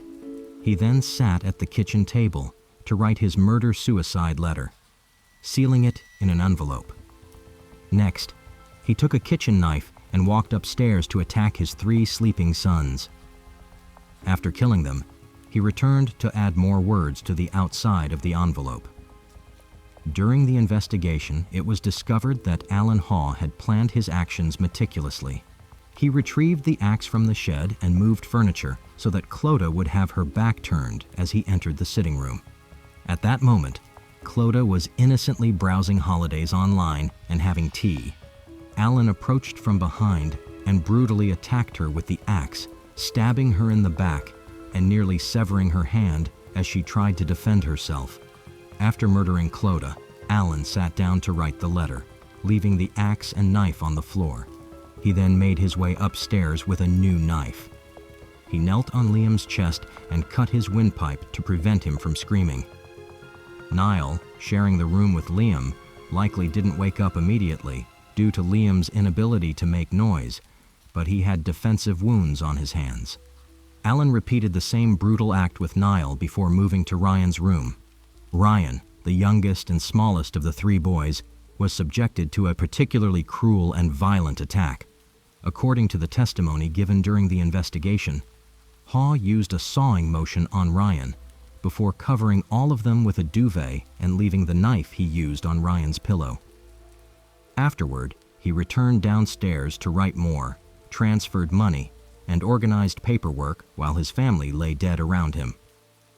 Hawe transferred 2,500 euros from the joint account to his own in the early hours of the morning after the killings. Reflecting on the immediate aftermath, Jacqueline and her mother Mary Call expressed their dismay at the lack of initial support they received. They recalled how on the Monday following the murders, they struggled to reach out to people for help and information, finding themselves informed more by media reports than by official sources. The person approached me. They lived in the locality of where Clodagh and the boys lived, and they said to me that they had seen Alan Hawe the morning after the murders, around 6:30 that morning, on the way to the direction of the school in the family car, and that person had made a statement to the guards saying that they had seen him, and they told me what guard they'd given the statement to and where they'd given the statement, and had given me a lot of information around it. And we just want to know, is that true? When we meet Drew Harris, we're going to raise the access to the Garda files. We'd like to see statements and who made statements, and we would like to raise issues that we experienced as a family. We would like to see changes in the Succession Act 1965, but at present we feel there's no legitimate reason for it to be stalled, considering the families that have been affected in this country. Finally, we would like to thank everybody all over the country who has shown us such support in this last number of days. We now know that Clodagh, Liam, Niall and Ryan are finally getting the respect that they deserve. We are so thankful to everybody. We cannot thank everybody individually, but thank you comes from the bottom of our heart. Her name is Clodagh. It wasn't until 2 weeks before the inquest, 16 months after the tragedy, that they finally received a copy of Alan's letter. This letter provided chilling insights into Alan's state of mind leading up to the murders, including how he rearranged furniture to carry out his plans. The note began with, "All the good stuff we did, I was really into it, but I think there was some sort of psychosis that made me enjoy that, yet, in the next moment, I was the complete opposite." He continued with an apology for his actions. "I'm sorry for how I murdered them all, but I simply had no other way. I'm sure I've gotten lots of what I wanted to say properly, some badly. I know to many I was so nice to them, but they never knew the real me." He ended with, "God bless you all. Be good to your families. I just don't know what it was that I was so normal yet so dark and no one could see it." At first, the Irish press highlighted Alan Hawe as a highly respected member of the community. He was depicted as the head of a church-going family, the dedicated vice principal of a local national school, an athletics enthusiast, and a former teenage handball champion. He was described as the most normal man you could meet, a brilliant dad, and a kind and decent person with an overriding need to look after those around him. These glowing testimonials painted a picture of Hawe as a caring and well-adjusted family man, making the contrast with his brutal actions all the more shocking. In June 2016, Alan Hawe's carefully constructed facade began to crumble when he was caught viewing pornography on a school computer. It is believed that this incident occurred at the school where he taught. Hawe had accessed 97% of his pornography on his school laptop, and some on his phone, keeping this hidden from his wife, Clodagh. Mary Call, Clodagh's mother, recalled a conversation with Clodagh in February 2016, where Clodagh revealed that Alan had confessed to watching pornography. This admission strained their relationship, which led Hawe to start attending counseling sessions every Tuesday night. Clodagh assured her mother that things were under control, but Mary could sense Clodagh's underlying distress. Hawe's counseling sessions initially focused on his porn addiction, but later shifted to address issues arising at the school. But after this exposure, Hawe's world began to spiral dangerously out of control. Hawe's troubles signified internal struggle. His double life, marked by an appearance of normalcy and an inner turmoil, likely contributed to his psychological decline. But what was his motive? Investigating Gardaí quickly determined that Hawe had no clinical history of mental health issues, nor had he ever been referred to or sought mental health services. In the days leading up to the murders, locals did not notice any signs of change in Hawe's mental state, mood, or behavior. But the absence of obvious indicators does not mean Hawe did not experience severe emotional distress. At the Cavan Coroner's Court, psychiatry professor Harry Kennedy presented his findings based on extensive documentation regarding Alan Hawe's mental health. Professor Kennedy's report was compiled without direct interaction with Mr. Hawe, relying instead on records from Hawe's GP, counselor and his suicide note. According to Professor Kennedy's assessment, Hawe had been grappling with somatic anxieties since 2008, which involved worries about physical health issues escalating into severe preoccupations. These anxieties were accompanied by ruminations, scruples, and exaggerated feelings of guilt, all indicative of a major depressive illness. Professor Kennedy highlighted that by the time of the murder-suicide, Hawe had transitioned from long-term depression to a severe episode that included psychotic symptoms. He emphasized that severe mental illness significantly impairs judgment, suggesting that Hawe's actions were influenced by this compromised mental state. Hawe had disclosed to his general practitioner about feeling rundown, having sleep difficulties, and even treating a toenail problem with bleach. Despite Hawe's mental complaints, his practitioner had only treated him for physical ailments over the 5 years of their patient-doctor relationship.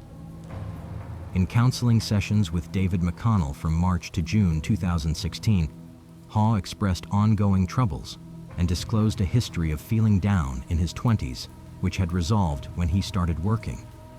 Hawe's goal in therapy was to restore his family life to what it once was, revealing his strong attachment to his role as a father and husband. During their final session on June 21, 2016, Hawe appeared stressed, but candidly shared his emotional struggles. He admitted feeling the pressure of maintaining a perfect image in the community, revealing his fear of shame and imperfection. This session ended on an emotional note, with Hawe breaking down in tears. Throughout their sessions, there were no breaches of confidentiality, and Hawe stopped going to therapy after June 21, 2016. On the same day as his last counseling session, Hawe saw his practitioner for his toenail issue. He mentioned experiencing sleep problems due to a conflict with a colleague at work, which made him feel isolated.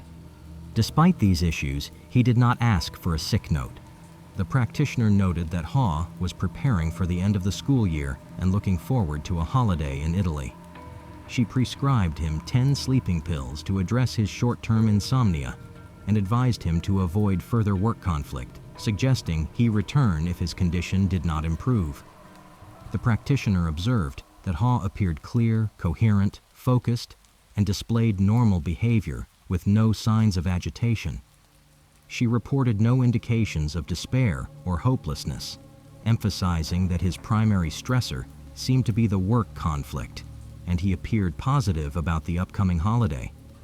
However, she was unaware that Hawe was also seeing a counselor and had an appointment on the same day.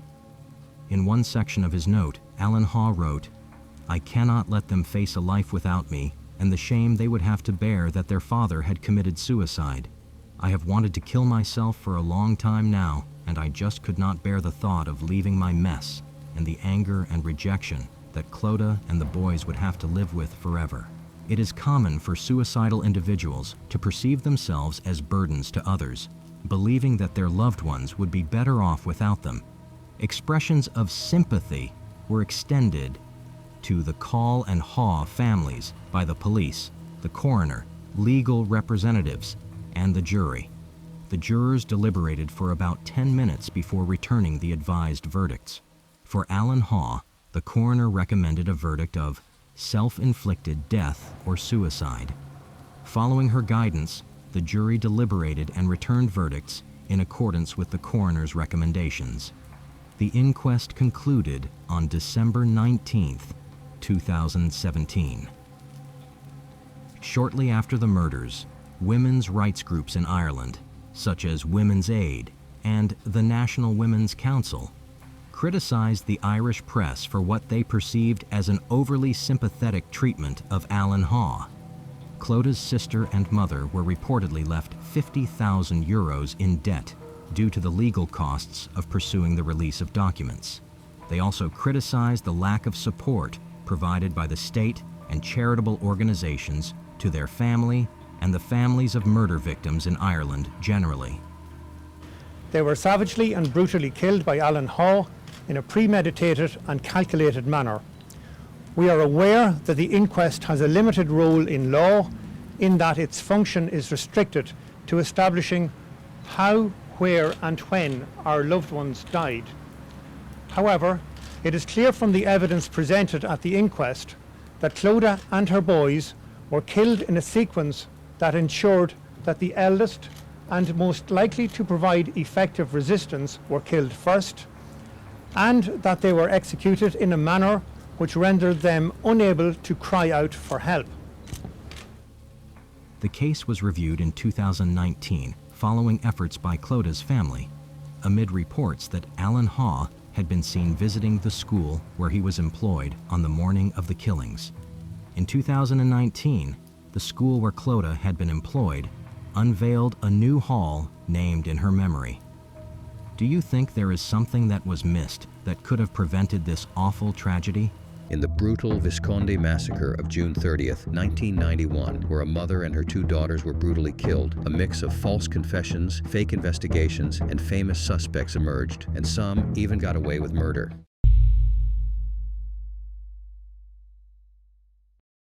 The Philippines has undoubtedly had more than its share of violent crimes. In Manila, there are some well-known families who can afford to live in gated villages where security is tighter than most. Security guards take the ID of visitors before they enter the gates, making sure the families are safe. Ironically enough, this is also exactly where it all happened inside one of these gated villages back in 1991, right at the heart of Metro Manila. On June 30th, 1991, 47-year-old Estrelita Vizconde and her daughters, 18-year-old Carmela and 7-year-old Jennifer, were found dead in their residence in BF Homes, Parañaque. Rodel Vizconde, a close relative of the victims, rushed to the scene within an hour of the horrifying discovery. Estrelita, 47 years old, had been stabbed over 12 times. Her 18-year-old daughter Carmela was raped and stabbed 9 times. Most shockingly, 7-year-old Jennifer was found murdered with 19 stab wounds. The husband and father of the murdered girls, Lauro Vizconde, was in the United States at the time, and there were no witnesses to the crime. 2 days after the murder, Lauro Vizconde returned home. At first, he was spared the details of his family's slaughter, but when he finally discovered the details of what happened to his family, he was left traumatized.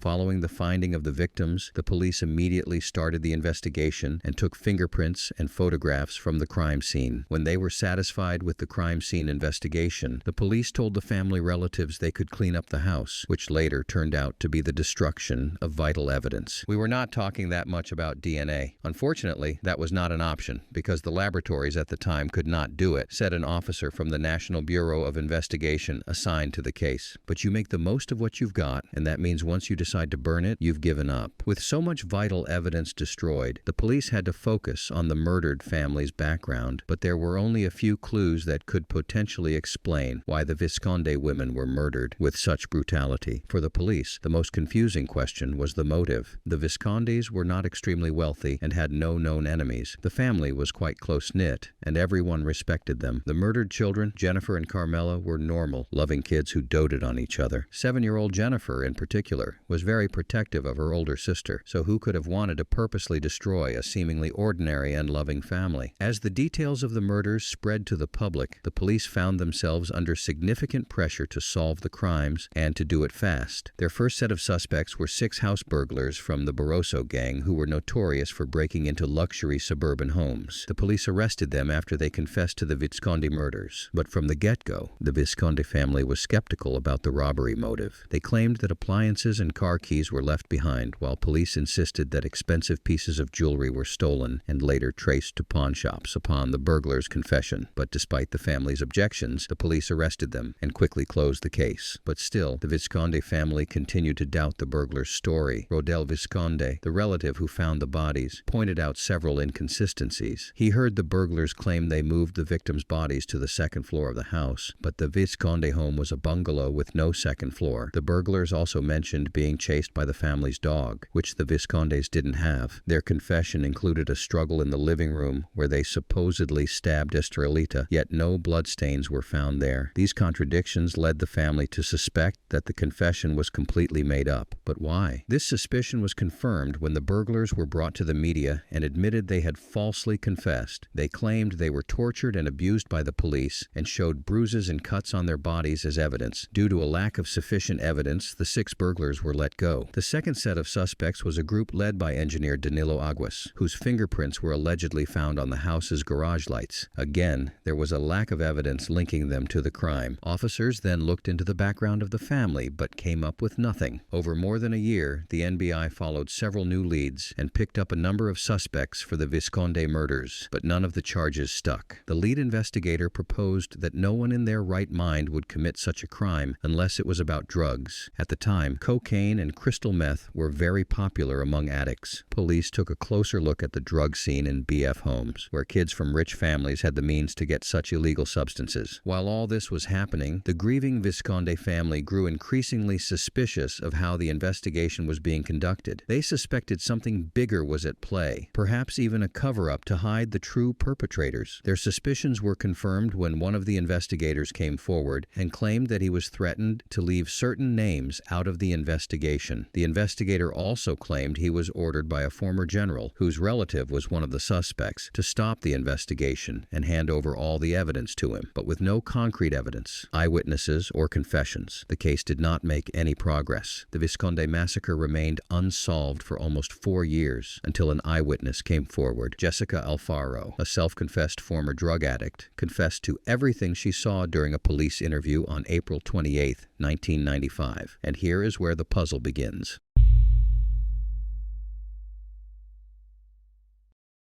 Jessica Alfaro pointed the finger at the children of wealthy and well-known families known as the Alabang Boys. For those who don't know, Alabang is an area south of Manila that is popular among rich and influential families. The suspects included Hubert Webb, son of Freddie Webb, who was an actor, a former basketball player, and a congressman of the city where the crime was committed, and later a senator. Jessica claimed Hubert Webb was the mastermind of the crime. She also claimed a policeman was involved in this, Gerardo Biong. Jessica's account of the crime was bone-chilling. She said that the night before the murders, around 8:30 p.m., she and her then-boyfriend Peter Estrada drove her Mitsubishi Lancer and met up with Hubert and his group at Ayala Alabang Commercial Center to do crystal meth together in the car park. Jessica, who was 27 years old at the time, said she was only looking for a good time with her boyfriend and his friends. She said that they did not hang out with the group regularly, but crossed paths occasionally, as they had the same drug supplier who was the son of a wine store owner. Hubert apparently asked Jessica and her boyfriend Estrada to check on the Vizconde residence. He was interested in seeing 19-year-old Carmela secretly, but her mom was strict and only allowed her daughter to talk to girls. Jessica agreed and followed the other cars to Vincent Street, led by friends Joey Filart and Miguel Rodriguez, in a Mazda pickup, while the rest were in a Nissan Patrol. Jessica went by the house around 10 p.m. Mother Estrada was there, and Carmela had just returned home. Carmela told Jessica to come back before midnight, and Jessica passed this to Hubert. The group returned to the Alabang Commercial Center to do more drugs while they waited. Jessica was told that Hubert wanted to confess his feelings to Carmela, although Jessica was sure that Carmela already had a boyfriend. Around 10:30 p.m., she saw Carmela driving with a man and dropping him off on the main road. At that point, Jessica figured he was Carmela's boyfriend. She said this to Hubert and passed him a message from Carmela that she was expecting them around midnight and would leave the gate unlocked. They were to flash the car's headlights twice once they arrived. Jessica claimed in her sworn statement that the assault was planned by Hubert, as she heard him say right before heading to the Vizconde residence that they would take turns violating Carmela, but he had to go first. Around midnight, they entered the house through the kitchen, as Carmela had left the gate unlocked for them. Jessica entered the house, followed by Hubert and Ventura, while the rest remained outside as lookouts. According to Jessica, Carmela was waiting for them in the kitchen when they arrived. Hubert followed her inside while Jessica went outside to smoke. On her way out, she saw friends Antonio Lejano and Artemio Ventura taking a knife from one of the kitchen drawers. After smoking, Jessica went back inside and peeked through a slightly open bedroom door. There, she saw Estrelita and Jennifer slaughtered on the bed, while Carmela was still alive, tied up, gagged, and crying. According to Jessica, the men killed Estrelita first before turning their attention to Carmela. She also described a horrifying scene where Hubert killed Jennifer, the youngest daughter. Jennifer had woken up to the noises and tried to help her older sister. She jumped on Hubert, biting his shoulder and trying to pull down his jacket, but despite her attempts, she was no match for the grown man. Angry, Hubert grabbed the little girl, pushed her against the wall, and stabbed her multiple times. Jennifer sustained the most stab wounds among the 3 victims, with her body showing the most severe injuries. Jessica claimed that after After Estrelita and Jennifer were placed on the bed, Carmela was violated on the floor by Hubert, Lejano, and Ventura, who took turns assaulting her before killing her. Witnessing these horrors, Jessica left the house and went back to her car. Despite being high on drugs, she was terrified and deeply disturbed by what she had seen. In her statement, Jessica also mentioned that Hubert had paid a police officer named Gerardo Biong to manage the crime scene, and that Biong had done his best to tamper with, destroy, and hide evidence. Lolita Birrer, the ex-girlfriend of policeman Biong, came forward with additional details about the cover-up. She testified that she was with Biong the night before the murders and claimed that around 2 a.m. Biong had been informed about the crime. Birrer recalled that after receiving a phone call, Biong rushed to B.F. Holmes. When he came back home around 7 a.m., she noticed him washing his hands thoroughly while paying special attention to his fingernails, which appeared to have dried blood on them. He also threw away a handkerchief that had a horrible smell and put a knife covered in aluminum foil into a metal cabinet. Two maids who worked for the Webb family, Mila Gaviola and Nerissa Rosales, also gave crucial testimonies. At around 4 a.m. on June 30th, 1991, Mila Gaviola went about her routine of collecting dirty laundry. When she entered Hubert Webb's bedroom, she saw him awake, dressed only in pants and smoking in bed. While doing the laundry, she noticed fresh bloodstains on Hubert's shirt. Feeling suspicious, she went to the servants' quarters, but decided to check the stockroom near Hubert's room. From a small opening in the stockroom door, she saw Hubert pacing back and forth in his room, looking agitated and uneasy. Nerissa, the other maid, remembered serving drinks to Hubert and two of his friends on the night of the murders. She recalled that Hubert asked for 3 glasses of juice on the night of the murders. Security guards of the community, Justo Kabanakan and Normal White, also gave details. Kabanakan recalled that Hubert Webb had entered their subdivision a few days before the massacre and had introduced himself as the son of then-Congressman Webb. White testified that he had seen 3 vehicles enter the subdivision on the night of June 29th, just as Jessica Alfaro had described. White also confirmed that police officer Gerardo Biong was the first to arrive at the crime scene. When Hubert's name came up in the investigation in 1993, he strongly denied knowing or approaching Carmela, but a friend of Carmela later claimed that he had seen them together and that Carmela had described Hubert as rude and arrogant, which was why she had turned him down.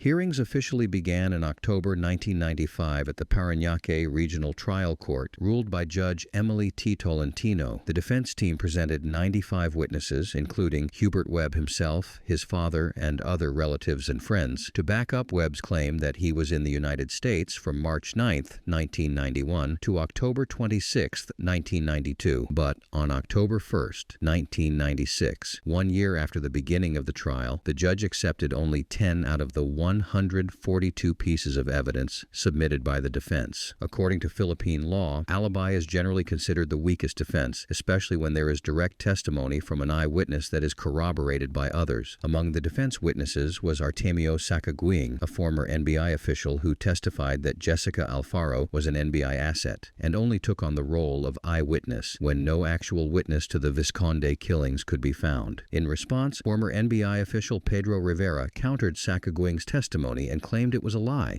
Rivera said that Sacagawing had a bad reputation within the NBI, which led to his transfer to remote assignments and early retirement. Rivera claimed that Sacagawing was not part of the NBI team investigating the Vizconde massacre, and that Sacagawing had falsely taken Jessica Alfaro's statement in April 1995 without a lawyer present. Rivera said Sacagawing's actions were suspicious and unprofessional.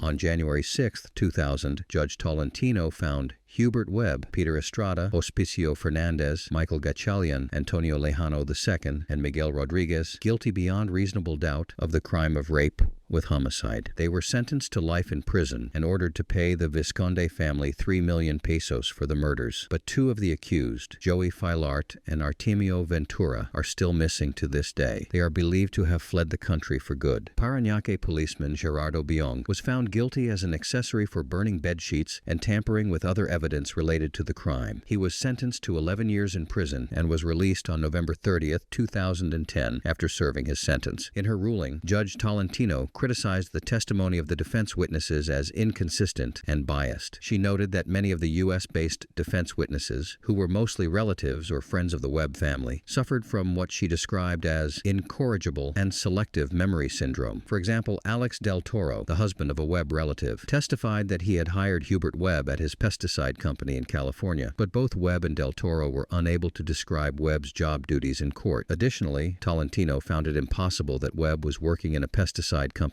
as he had asthma and several allergies. The judge also found contradictions in the testimonies of other U.S.-based witnesses who claimed to have seen Webb going to the beach, shopping, bar hopping, or playing basketball. Tolentino was doubtful about the authenticity of the photographs and videotapes allegedly showing Webb in the United States and claimed that they looked fake. She also questioned the validity of certificates issued by the U.S. Immigration and Naturalization Service and the Philippine Bureau of Immigration, and suggested that such documents could have been easily faked by the wealthy Webb family. On December 16, 2005, the Court of Appeals upheld the trial judge's decision and denied Hubert Webb and his co-defendants any chance for reconsideration. The Webb family continued to appeal the case, which eventually reached the Supreme Court in 2007. DNA testing, which had only recently become admissible in Philippine courts, was now a critical factor in their case.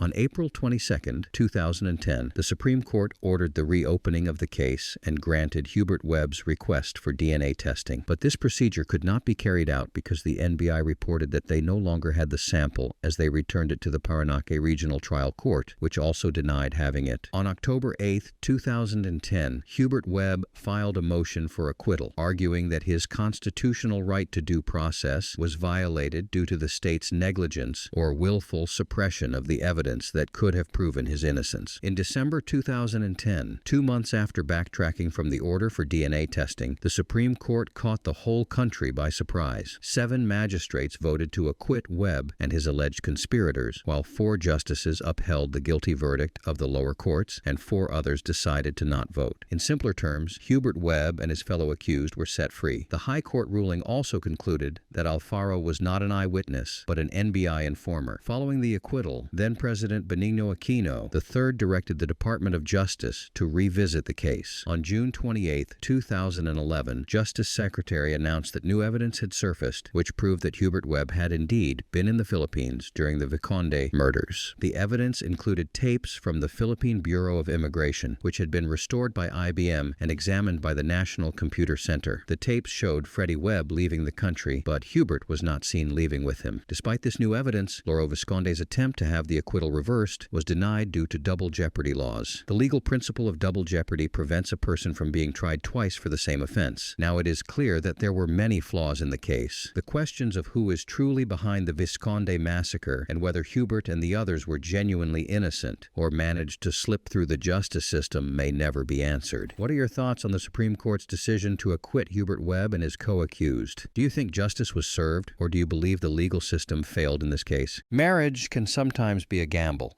especially when the seemingly perfect partner you married hides a darkness you never imagined. And Anthony Tote is a chilling example of this nightmare. Convicted of brutally murdering his wife, his 3 children, and their beloved dog, Tote's horror didn't end with the crime. He lived with their bodies for weeks, pretending everything was normal. Did you guys celebrate Christmas Day? No, the kids were dead before Christmas. When the police finally uncovered the grisly scene, Tote's defense was both bizarre and disturbing. He blamed the crime on his wife, claiming she had been physically and mentally ill and obsessed with reincarnation. He even insisted that his wife wanted the entire family to die together, yet somehow he was the only one left standing. All that's left for us is to question why and what truly happened. This case is not only one of the most high-profile, but also one of the most bone-chilling tragedies ever. So, today we'll take you through the details of this horrific family murder. Anthony Tote lived with his wife Megan and their 3 kids in the picturesque town of Celebration, Florida. In case you didn't know, Celebration was built by the Walt Disney Company and is just a short drive from Disney World Orlando. This place seemed like the perfect setting for a fresh start, with everyone who lived there embodying the epitome of luxury. The Totes had moved there in 2017, leaving behind their home in Connecticut. Anthony, who was 46, worked as a physical therapist and often traveled back to Connecticut for work during the week. On weekends, he would coach local kids in soccer, earning a reputation as a devoted and very responsible dad. On the other side, Megan, who was 42, was a nurturing mother who homeschooled their 3 children, Alec, who was 13, Tyler, 11, and Zoe, who was 4. According to their family, Zoe was full of life, energetic and curious, while Tyler and Alec enjoyed playing piano and reading. Additionally, the Totes were always well-dressed, living what appeared to be a luxurious life. The family also had a beloved dog named Breezy. But as the saying goes, looks can be deceiving. From Anthony's respected profession to their seemingly perfect life in Florida, everything appeared stable. But underneath this polished surface, a much darker reality was brewing. In 2019, the truth about Anthony Tote began to surface, and it wasn't pretty. Authorities discovered that he had been committing fraud, billing his patients for treatments they never received. The investigation also revealed that Anthony had been using this stolen money to maintain their luxurious lifestyle, paying for their beautiful home and celebration and funding frequent trips to Disney World. But the financial troubles didn't stop there. Anthony had also taken out high-interest loans from New York City firms, trying to keep up with the family's expensive habits. When he failed to repay these loans, the firms took legal action against him, adding to his mounting stress. Despite initially denying any wrongdoing, Anthony eventually confessed to the fraud. He had been living a lie, and his once pristine reputation was now in shambles. It's believed that Megan and the children had no idea about the financial deception. They were not involved in Anthony's work, and he had kept them in the dark about the mounting debt. To the outside world, they appeared to be a happy, affluent family, but Anthony was crumbling under the weight of his secrets. By the time everything came to light, Anthony owed a staggering $200,000, and the pressure to keep up appearances was taking a toll on his mental health. Remarkably, despite these fraud charges, Anthony wasn't immediately arrested. He was allowed to return home to his family in celebration. But things only got worse. The family was struggling to pay rent on their rental home, and soon an eviction notice appeared on their door. Anthony's mind began to go crazy under the pressure. The weight of his financial burdens, combined with the fear of his family discovering the truth, pushed him to the brink of desperation. So, in November 2019, Anthony came up with a plan to buy himself some time. He told Megan's family that they were going on a holiday and wouldn't be in touch for a while. At first, no one thought much of it. The Totes often traveled, and it wasn't unusual for them to be out of contact for a short period. But as the weeks passed, Megan's family began to worry. By mid-December, the silence became unbearable. Megan hadn't called or messaged anyone, not even on Christmas, a day she usually cherished with her loved ones. Even the neighbors started to notice that something was off. When they saw the eviction notice on the Totes' front door, one neighbor reached out to Megan. The response they received was brief and strange, not at all like the warm and friendly Megan they knew. This only deepened the suspicions. As concern grew, the Totes' extended family began to fear the worst. They contacted the authorities, urging them to perform a wellness check on the home and reserve place. I'm wondering if somebody can do a wellness check on my brother and his family. At one point, even the FBI got involved in the search for Anthony Tote. An FBI agent who had been investigating his fraudulent activities in Connecticut became increasingly worried and reached out to the Florida Sheriff's Office, urging them to locate the missing physical therapist. But despite multiple calls from the Tote family, the police didn't act immediately. It wasn't until January 13, 2020, when federal agents and deputies went to Anthony's home to execute an arrest warrant for his financial crimes, that they finally made contact with him. What they discovered that day was beyond anyone's worst fears. When the police rang the doorbell, Anthony Tote answered, but something was clearly wrong. He was shaking uncontrollably. When asked about his wife and children, he mumbled that the kids were at a friend's sleepover and that his wife, Megan, was asleep. His erratic behavior and strange responses made the officers suspicious, so they decided to enter the home. As soon as they stepped inside, they were hit with a strong, foul odor that hinted at something far more sinister than financial fraud. Their instincts led them upstairs to the master bedroom. Any children here? I can't remember if they went to sleep last night. We asked him where Megan and the children were. He said Megan was upstairs sleeping, and he also called for her. We were getting no answer. What's your wife's name? Megan. Megan? Megan. All right, come on down, bud. We made our way upstairs to check on the children and check on Megan. The master bedroom door was open. And a locked door. Megan? There, in the bedroom, were the decomposing bodies of Megan and the couple's 3 children, all wrapped in blankets. The chilling state of decay made it clear they hadn't just died recently, they had been dead for weeks. The horror didn't stop with just the family members. The police discovered that the family dog, Breezy, was also dead. And shockingly, except for little Zoe, every victim had multiple stab wounds. Forensic tests revealed that all the deceased had dangerously high levels of Benadryl in their systems. Empty bottles of the drug were scattered throughout the house, hinting at a calculated plan. Anthony Tote had been living amidst the bodies of his wife, children, and dog for weeks. So, what could have driven a person to commit such a horrific act? When questioned, Anthony claimed that Megan had been suffering from worsening health and had become obsessed with the idea of reincarnation. Tell me what happened. My wife is, I want to say, chronically ill.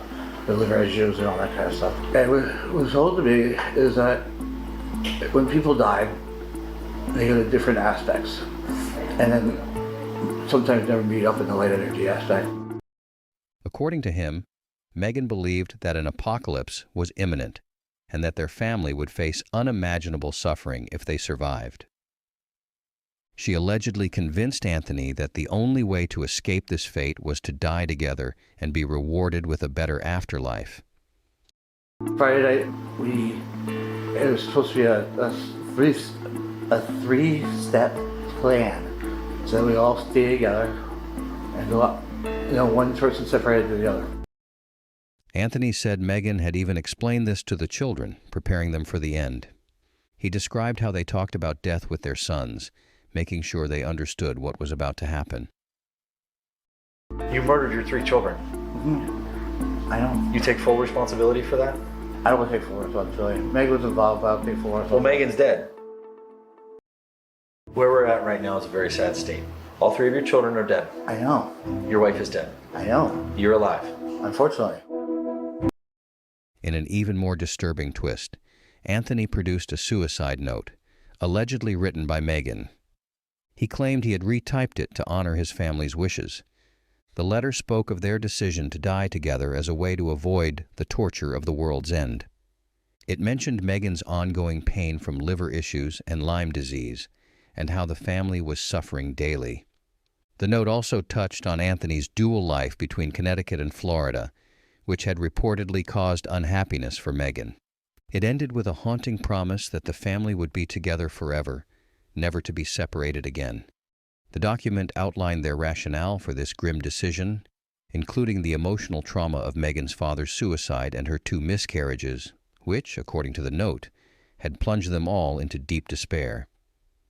In the middle of the disturbing note, the family expressed their constant fear of Anthony's father, Robert Tote, who had previously been convicted of attempting to murder Anthony's mother. The note revealed that the Tote took pride in their contributions to the world and the love they shared. They requested that their ashes, along with Breezy's, be scattered either in the ocean or at Harkness Memorial State Park, so they could be with Megan's father in eternal rest. The note concluded with a plea for peace and forgiveness, apologizing for the pain their actions would cause. It emphasized their wish to be together forever, free from suffering, and to watch over their loved ones. During his confession, Anthony told detectives that he and Megan had written the suicide note together. He claimed he only printed it out after the family's deaths. However, during his trial, his story shifted. He now said Megan had written the note alone and given it to him. He described a bizarre scene where he found the note in his urine-soaked pants after a hallucination and mistakenly drank what he thought was coffee, but was likely motor oil. He said he retyped the note to honor Megan's wishes about where to bury their ashes and to convey the family's unity. In court, Anthony continued to change his story. He claimed that Megan had written the note and left it behind, but he later denied any involvement in its creation. He also stated that his children had expressed a desire to die with him, which led them to follow through with their tragic plan. At this point, his story is nothing but outrageous. But if you think that's disturbing enough, wait till you hear his account of the murders. He confessed to smothering his 4-year-old daughter Zoe with a pillow, then stabbing and suffocating his 2 sons. He said Megan had stabbed herself and ingested large amounts of medicine but did not die. In her final moments, she allegedly begged Anthony to help her join their children, so he suffocated her with a pillow. After killing his family, Anthony stored their bodies in the bedroom. Despite having Benadryl in his system, he claimed he could not bring himself to stab himself and instead ventured out occasionally to buy alcohol and food. Truly disturbing. He eventually told detectives in detail how he killed his children in Breezy. For some, it might be hard to hear the details of what happened, but here's what he told the authorities. He said he held a pillow over his daughter Zoe's head for 10 to 15 minutes. When a detective asked how long she kicked and screamed, he replied, "Only a couple of minutes." So, for 10 to 15 minutes, your daughter was under the pillow, and she only kicked and screamed for a couple of minutes? In the interrogation, Tote explained that he and his wife believed that since they brought their children into the world, they should decide when they leave it. He claimed that he and Megan had discussed the plan to murder their children and die together before committing the horrific crime. He told the authorities that he stabbed and then smothered Alec as the boy fought back.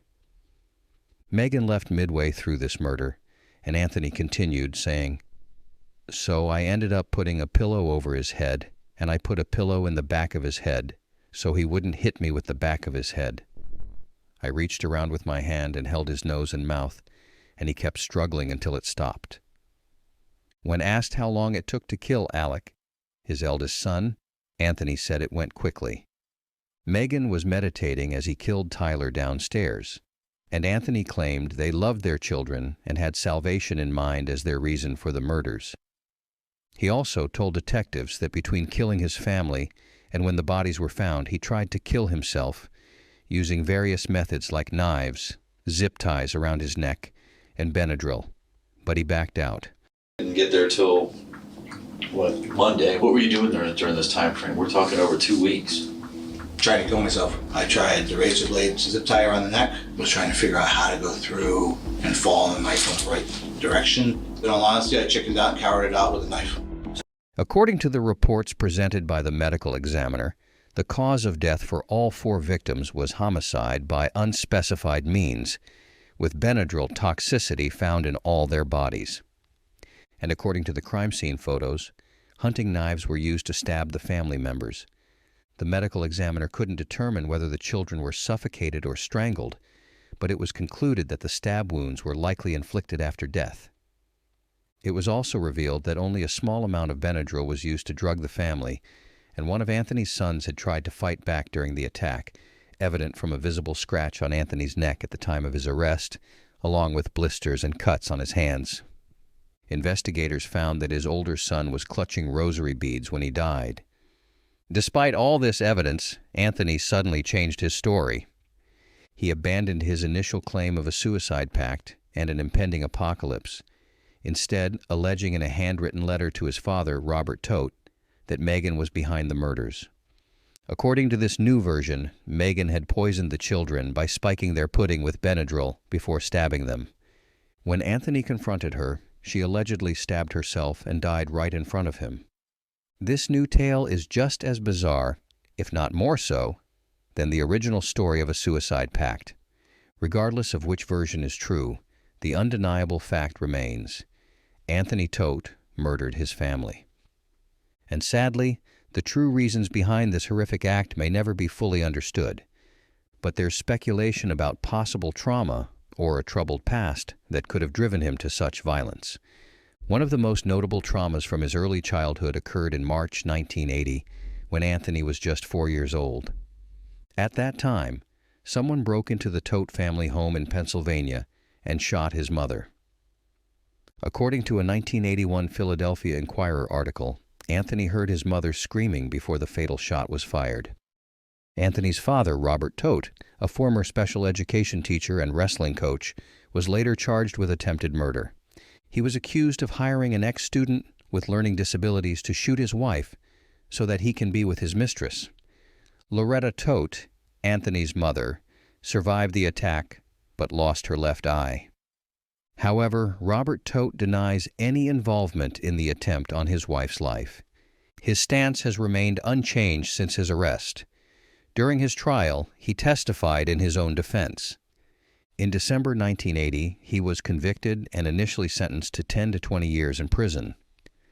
According to the article, Robert later had his sentence reduced to 5 to 10 years.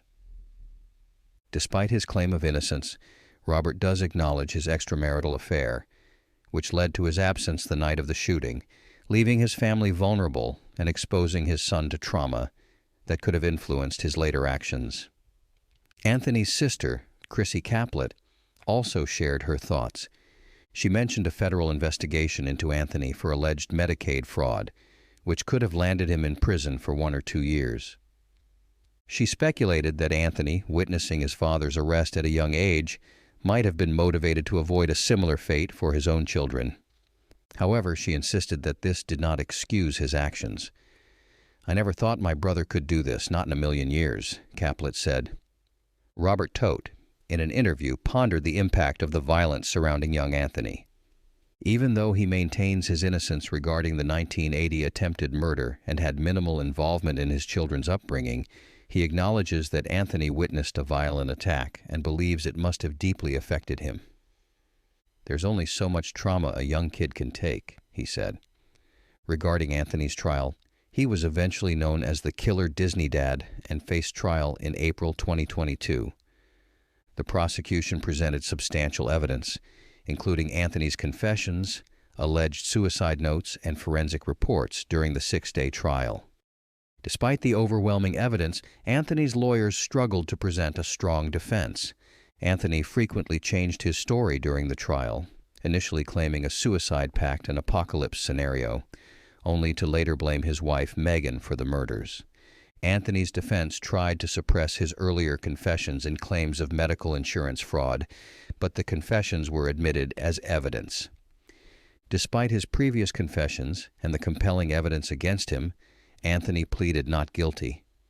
He maintained that his second story, blaming Megan for the murders, was true, and that his initial confession was a lie to protect her. He spoke about Megan's struggles with Lyme disease and depression after a miscarriage, claiming that this led to several suicide attempts on his part.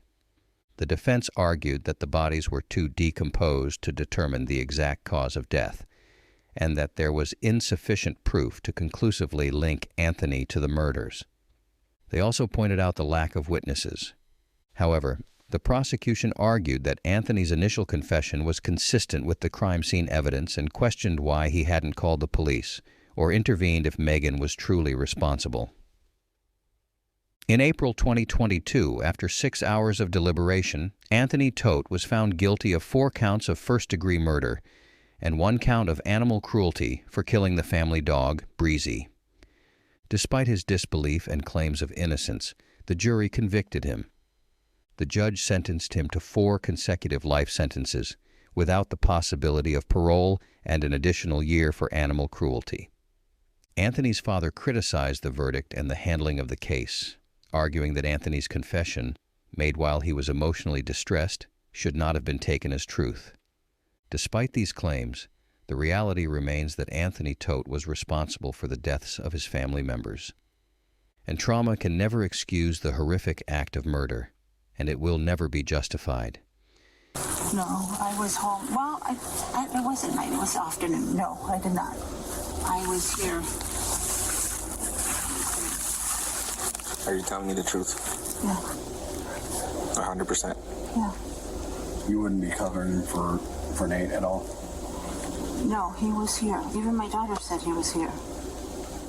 This is Ermelinda Palomo, a woman that authorities suspected was somehow involved in the deaths of a family of 4 in Romeoville, Illinois. The family consisted of 32-year-old Zoraida Bartolome, her husband, 38-year-old Alberto Roland, their 2 boys, 7-year-old Diego and 9-year-old Adriel, and even the 3 family dogs. What did Palomo have to do with their deaths? That's a question we'll seek to answer today, though the answer might surprise you. Another question at the heart of this story involves Palomo's live-in boyfriend, 31-year-old Nathaniel Hawe Jr. This horrifying saga has more twists and turns than you'd expect, revealing years of emotional manipulation and abuse that culminated in a quadruple homicide that shocked the community of Romeoville, Illinois. But first, we must understand the couple at the center of it all. There was a lot that was strange about Palomo and Hawe. For starters, Palomo was nearly 20 years older than Hawe. While this might not be the strangest thing in the world, it was clear that Hawe wasn't satisfied with his girlfriend, and there's a chance that it was because of their age gap.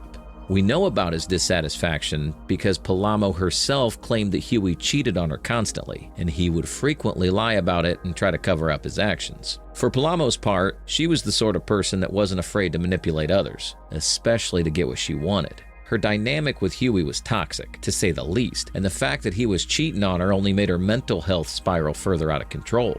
Anyone on the outside looking in would have seen Palomo and Hawe and seen a regular couple, but the truth was, there was a nauseating streak of toxicity that ran through their entire dynamic. Perhaps the most striking example of this was Palomo creating fake social media profiles and messaging Hawe through them. This is a bit of a chicken and the egg type of situation.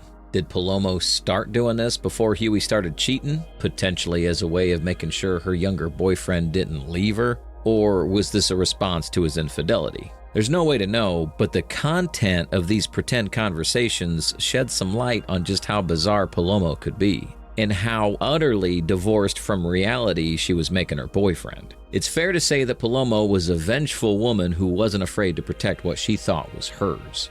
Before we get into how Palomo slowly manipulated Hawe's very sense of reality, we must discuss the woman that he'd recently become involved with. Her name was Zoraida Bartolome, and she lived in Romeoville as well. Romeoville isn't a very big town. With just a few tens of thousands of residents, it's the sort of place where word travels fast. At the same time, it also means that there are fewer romantic partners to choose from. This shouldn't be an issue for someone that lives with his girlfriend, and if Palomo's testimony is to be taken seriously, engaged in planning to marry that person. Even so, when Zoraida walked into Hawe's office one day in 2022, he just couldn't resist talking to her. Hawe had a history of infidelity that stretched all the way back to the start of his relationship with Palomo. The first time he stepped out on Palomo was back in 2015, and over the next 2 years, he cheated on her time and time again, until she at least confronted him in 2017. Hawe begged Palomo to forgive him and promised to change his ways for good, and Palomo decided to give him a chance. There were still some signs that Hawe wanted experiences with women other than his girlfriend. In 2019, he reportedly confessed to her that he'd kissed a woman at a party, but claimed that that was all that happened. Once again, Palomo chose to forgive him, and their fragile relationship continued. It's unknown if Hawe had relationships with any other women prior to 2022, but when he met Zoraida, everything changed. In the past, his relationships had been flings and one-off encounters, and that's exactly how he thought things would go with Zoraida as well. Even so, their relationship continued for over a year, during which time Hawe got more and more attached to his secret partner. It bears mentioning that Zoraida had a family of her own, namely a husband, 2 kids, and 3 dogs. In intimate moments, Zoraida often confessed that she wasn't truly happy in her marriage. That's not to say that Alberto was a bad man, far from it. In Zoraida's own words, he was kind, generous, and a good husband all around. There was just something about the marriage that wasn't working for her, and her relationship with Hawe seemed to fill that absence. Bit by bit, Hawe and Zoraida's relationship began to turn into something more than just a fling. She started confiding in him, and they apparently texted and called every day. They also worked for the same engineering company, where Hawe worked as a security guard, so they clearly spent a lot of time together. And every night when Hawe would head home from work, he would call Zoraida so that they could talk some more. Were Hawe and Zoraida in love? It's a fair assumption, one that makes the gruesome climax of this story all the more difficult to stomach. One would certainly say that they were in love, and Zoraida surely believed it, or at least she believed it until September 15th, 2023. That marked the first time that Zoraida texted Hawe, only for him to not reply. This had never happened before. Why would he ignore her like this? The answer lies in Palomo's discovery of the affair, in the absolutely twisted way she decided to handle it. When Hawe promised never to cheat on Paloma again, she wanted to believe him. But at the same time, she knew that he might just be saying that to get out of the conversation. So she decided to take matters into her own hands. She started by making a series of fake social media accounts through which she established contact with Hawe. There's a chance that she initially wanted to make sure that her boyfriend wasn't getting tempted by other women. But sometime in July of 2023, something happened that made her kick things up a notch. I was in his car, and on his thing, that name came up. I said, who is that? It was 4 a.m. When was it? I don't know. I was with my cousin. He picked me up. I had been drinking. Was that this week? Oh, no, July, maybe? Okay, so what did he say that who was this person? He said nobody. It's a false call or something like that. Zoraida texted Hawe while he was in the car with Palomo. When she saw the message, her worst fears were confirmed. He was cheating on her yet again, and she had to do everything she could to stop it. This is when Palomo started posing as Mexican and Bulgarian drug cartel members. It was a strange choice, to say the least, but it was all part of her larger plan to take Zoraida out of commission and finally have Hawe all to herself. She pretended to be the leader of a cartel and led Hawe to believe he was working for him. It's possible that Hawe took part in various activities, all the while believing that he was doing it on behalf of a powerful cartel leader. And then, one day, this supposed cartel leader told him something that shook Hawe to his very core. He told him that Zoraida, the woman he'd been sleeping with and even thinking of moving in with at some point, was a mole. She was someone put into play by the authorities to keep tabs on Hawe. In other words, she was an enemy that needed to be taken out. You can tell how tenuous Hawe's grasp on reality was by this point, because he believed every single word. He was given a list of instructions to follow, and on September 15th, he cut off all contact with Zoraida as he put the plan into motion. By the way, I post true crime and new cases here every day, so if that sounds like your kind of thing, please consider subscribing. It helps a lot. In the early hours of September 17th, Romeoville police received a call requesting a welfare check on Zoraida and Alberto's home. They headed to the home and started to look around, with no clue of what they might find. Welfare checks often don't lead to anything shocking, so police had no reason to believe there was anything to worry about.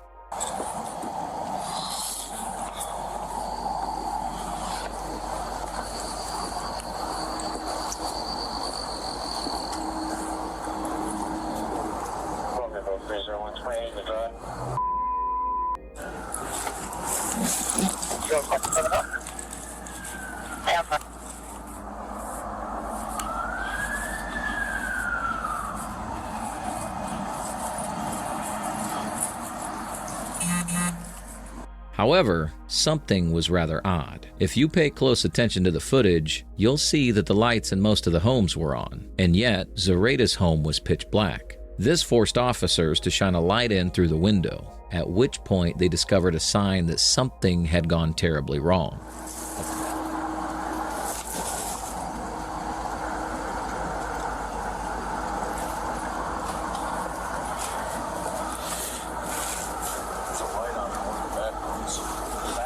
Hey, I got a TV knocked over and a coffee table knocked over. Romeoville 367. Can we get another unit to Camden, please? Everything's sent for. A coffee table and TV knocked over. This was a clear indication that some violence had occurred in the home, but police had no way to know what had happened. Was this a burglary? A case of domestic violence, perhaps? Or could this be a sign that someone had been killed in this home?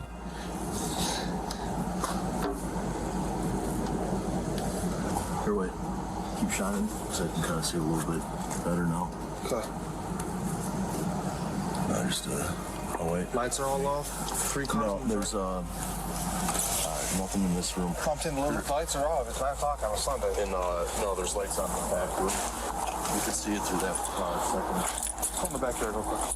The fact that the lights were off were suspicious, especially considering it was a Sunday night. Bit by infinitesimal bit, the situation was getting increasingly intense. Eventually, officers found a way to gain entry into the residence. The back door was unlocked, a detail which would prove extremely important to the investigation later on.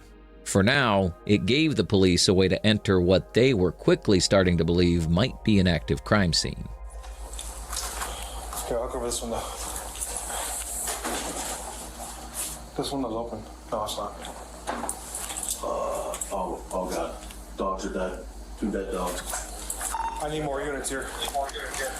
Hold this. 350.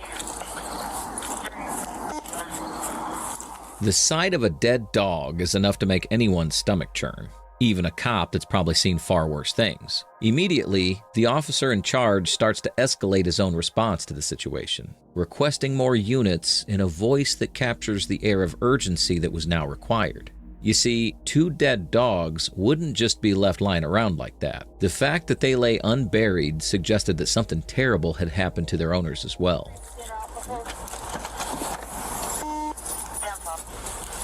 Units from 367. I'm waiting for at least one more to make entry.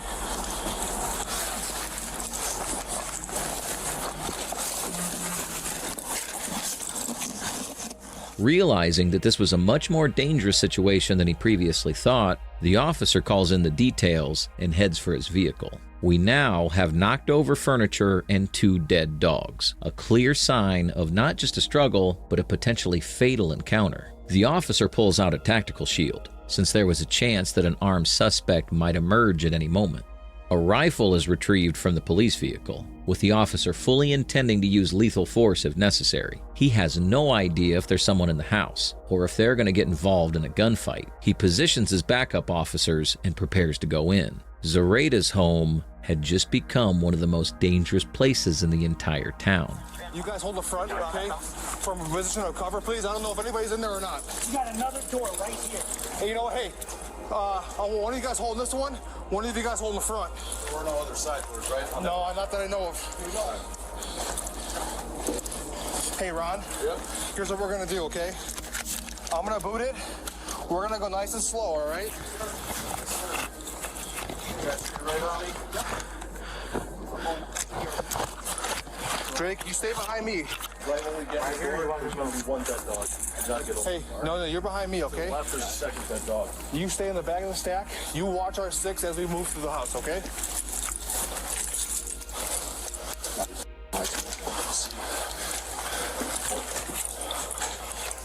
Corey, come up here, cover this door, this window. This light's dead. Here, watch you. No, I got one. Check the door. Here, cover the window. What do you see, Corey? Boom, move up, move up. Nothing. Move it up. How many dead dogs you got? We got 1 dead dog right here. We got a 2nd dead dog over to the left. All right, watch out. Watch out. Hey, why don't you check the door handle first? Inside the house, police found not just 2 dead dogs, but Zoraida and her entire family brutally murdered. A total of 20 shots had been fired, and even the children hadn't been spared. Police immediately began investigating the tragedy, and it didn't take them very long to find out about Zoraida's involvement with Huwe. The following Monday, Huwe went to work like he always did. His mood showed no major changes, and Palomo behaved perfectly normal as well. At first, police suspected that the murders were part of a robbery gone wrong. This assumption was strengthened by the fact that there was spray paint on the walls. As it turned out, this was all part of Palomo's design. Upon discovering text messages between Zoraida and Huwe, police arrived at Palomo's home on September 18th. I know you were talking on the phone with your husband right now. Husband or boyfriend? Okay. Does he live here with you? How long have you guys been together? 2015. Okay. We're investigating a murder. Okay? Palomo tried to pretend that she didn't know anything about the murders, but police already knew that Hawe was involved, and they knew that Palomo was in on it somehow. They take her into their car and start to interrogate her, paying close attention to her answers. Hawe. Since probably 2015. Okay. Why are you scared of him? Oh, I'm not scared. Well, Okay. Why are you scared right now? because when I called him, because I was scared, I didn't know where he was. Okay. He said, someone's following me. Okay. So I called and I called. And then I heard him say, why are you following me? Do you want to search the car? And then someone said to him, there are messages from you, and it's because her husband found out you were having an affair. And I didn't know that. You didn't know what? That he was having an affair. Okay. From the sounds of things, Hawe was being tracked as well. Palomo was trying to make it seem like Zoraida's husband had found out about the affair, potentially in an attempt to pin the blame on him. In fact, the entire story she told the officers seemed to be one long, rehearsed alibi. Meanwhile, police headed to Huey's workplace to ask him a few questions as well. So we were talking with the bosses, and they said, well, we already went through phones, they already got one half of the conversation, and you said you talked to her on your phone, right? Okay. So what we'd like, or what we're asking for, is consent to get the text messages off your phone between you and her, to Snapchat or whatever it is between you, so we have both sides of it. We're trying to eliminate you as a suspect, but... Huey seemed unwilling to comply with this simple request. He seemed to want to get his hands on his phone at all times because he wasn't sure the police would like what they found when they looked into it. We're done with it.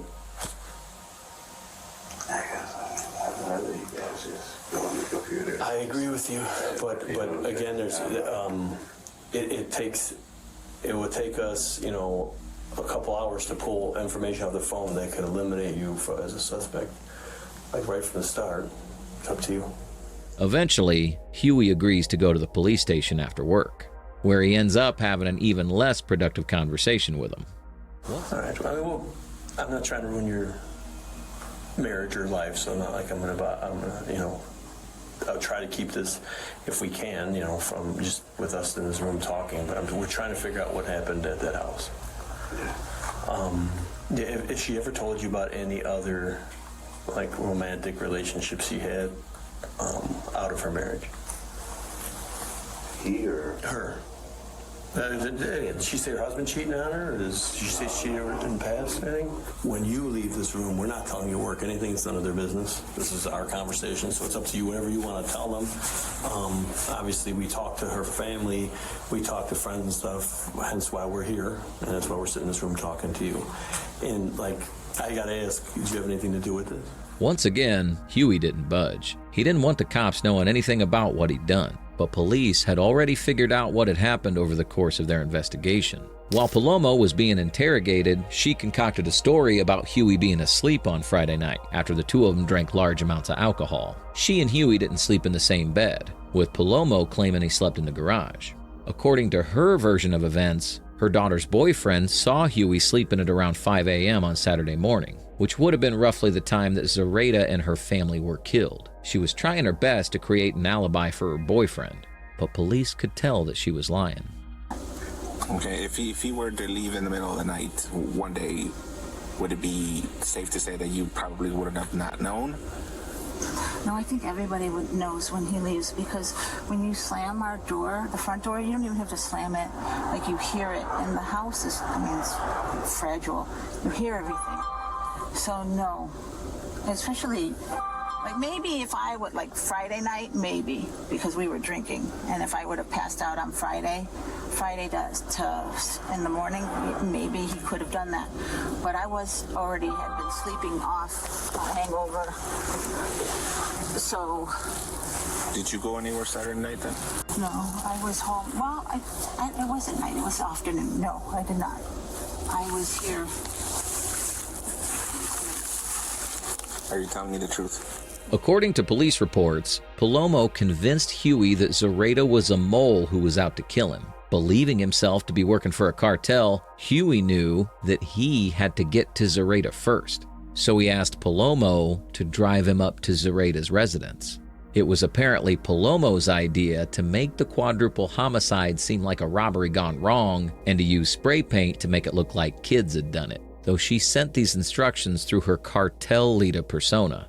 At around 3:17 a.m. on September 16th, Palomo and Hawe arrived at Zoraida's home.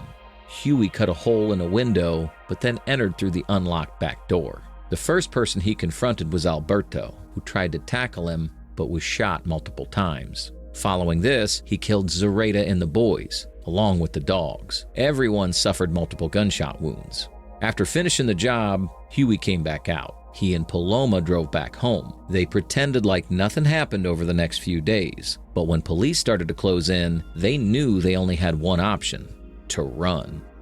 Hawe and Palomo left Illinois, prompting police to conduct a nationwide manhunt for him. They were eventually spotted on security cameras at a Walmart in Catoosa, Oklahoma. This tiny town only has a few thousand residents, so Hawe and Palomo might have thought that they were going to be safe there. Instead, they were spotted at Walmart, and footage shows them smiling as they exited the store. What Hawe and Palomo didn't know was that the police were already waiting for them. Once they heard the sound of sirens, they tried to make a getaway, but their great escape had undeniably come to an end. In his mad dash to escape, Hawe crashed his car on the freeway, and the engine burst into flames. With no options left, his deranged state of mind took over. Hawe shot Paloma in the head before turning the gun on himself. Eventually, all that the police were left with were two corpses and a car that was burned to a crisp. This is one of those tragic stories where everyone dies, including the perpetrator. There's no lesson here, no moral, only the bleak reality of how easily manipulated human beings are and how terrifyingly violent they can become at the drop of a hat. The death of innocent children could have been avoided, but a combination of Huey's violent streak and Palomo's manipulation sealed their fate. Floorboard!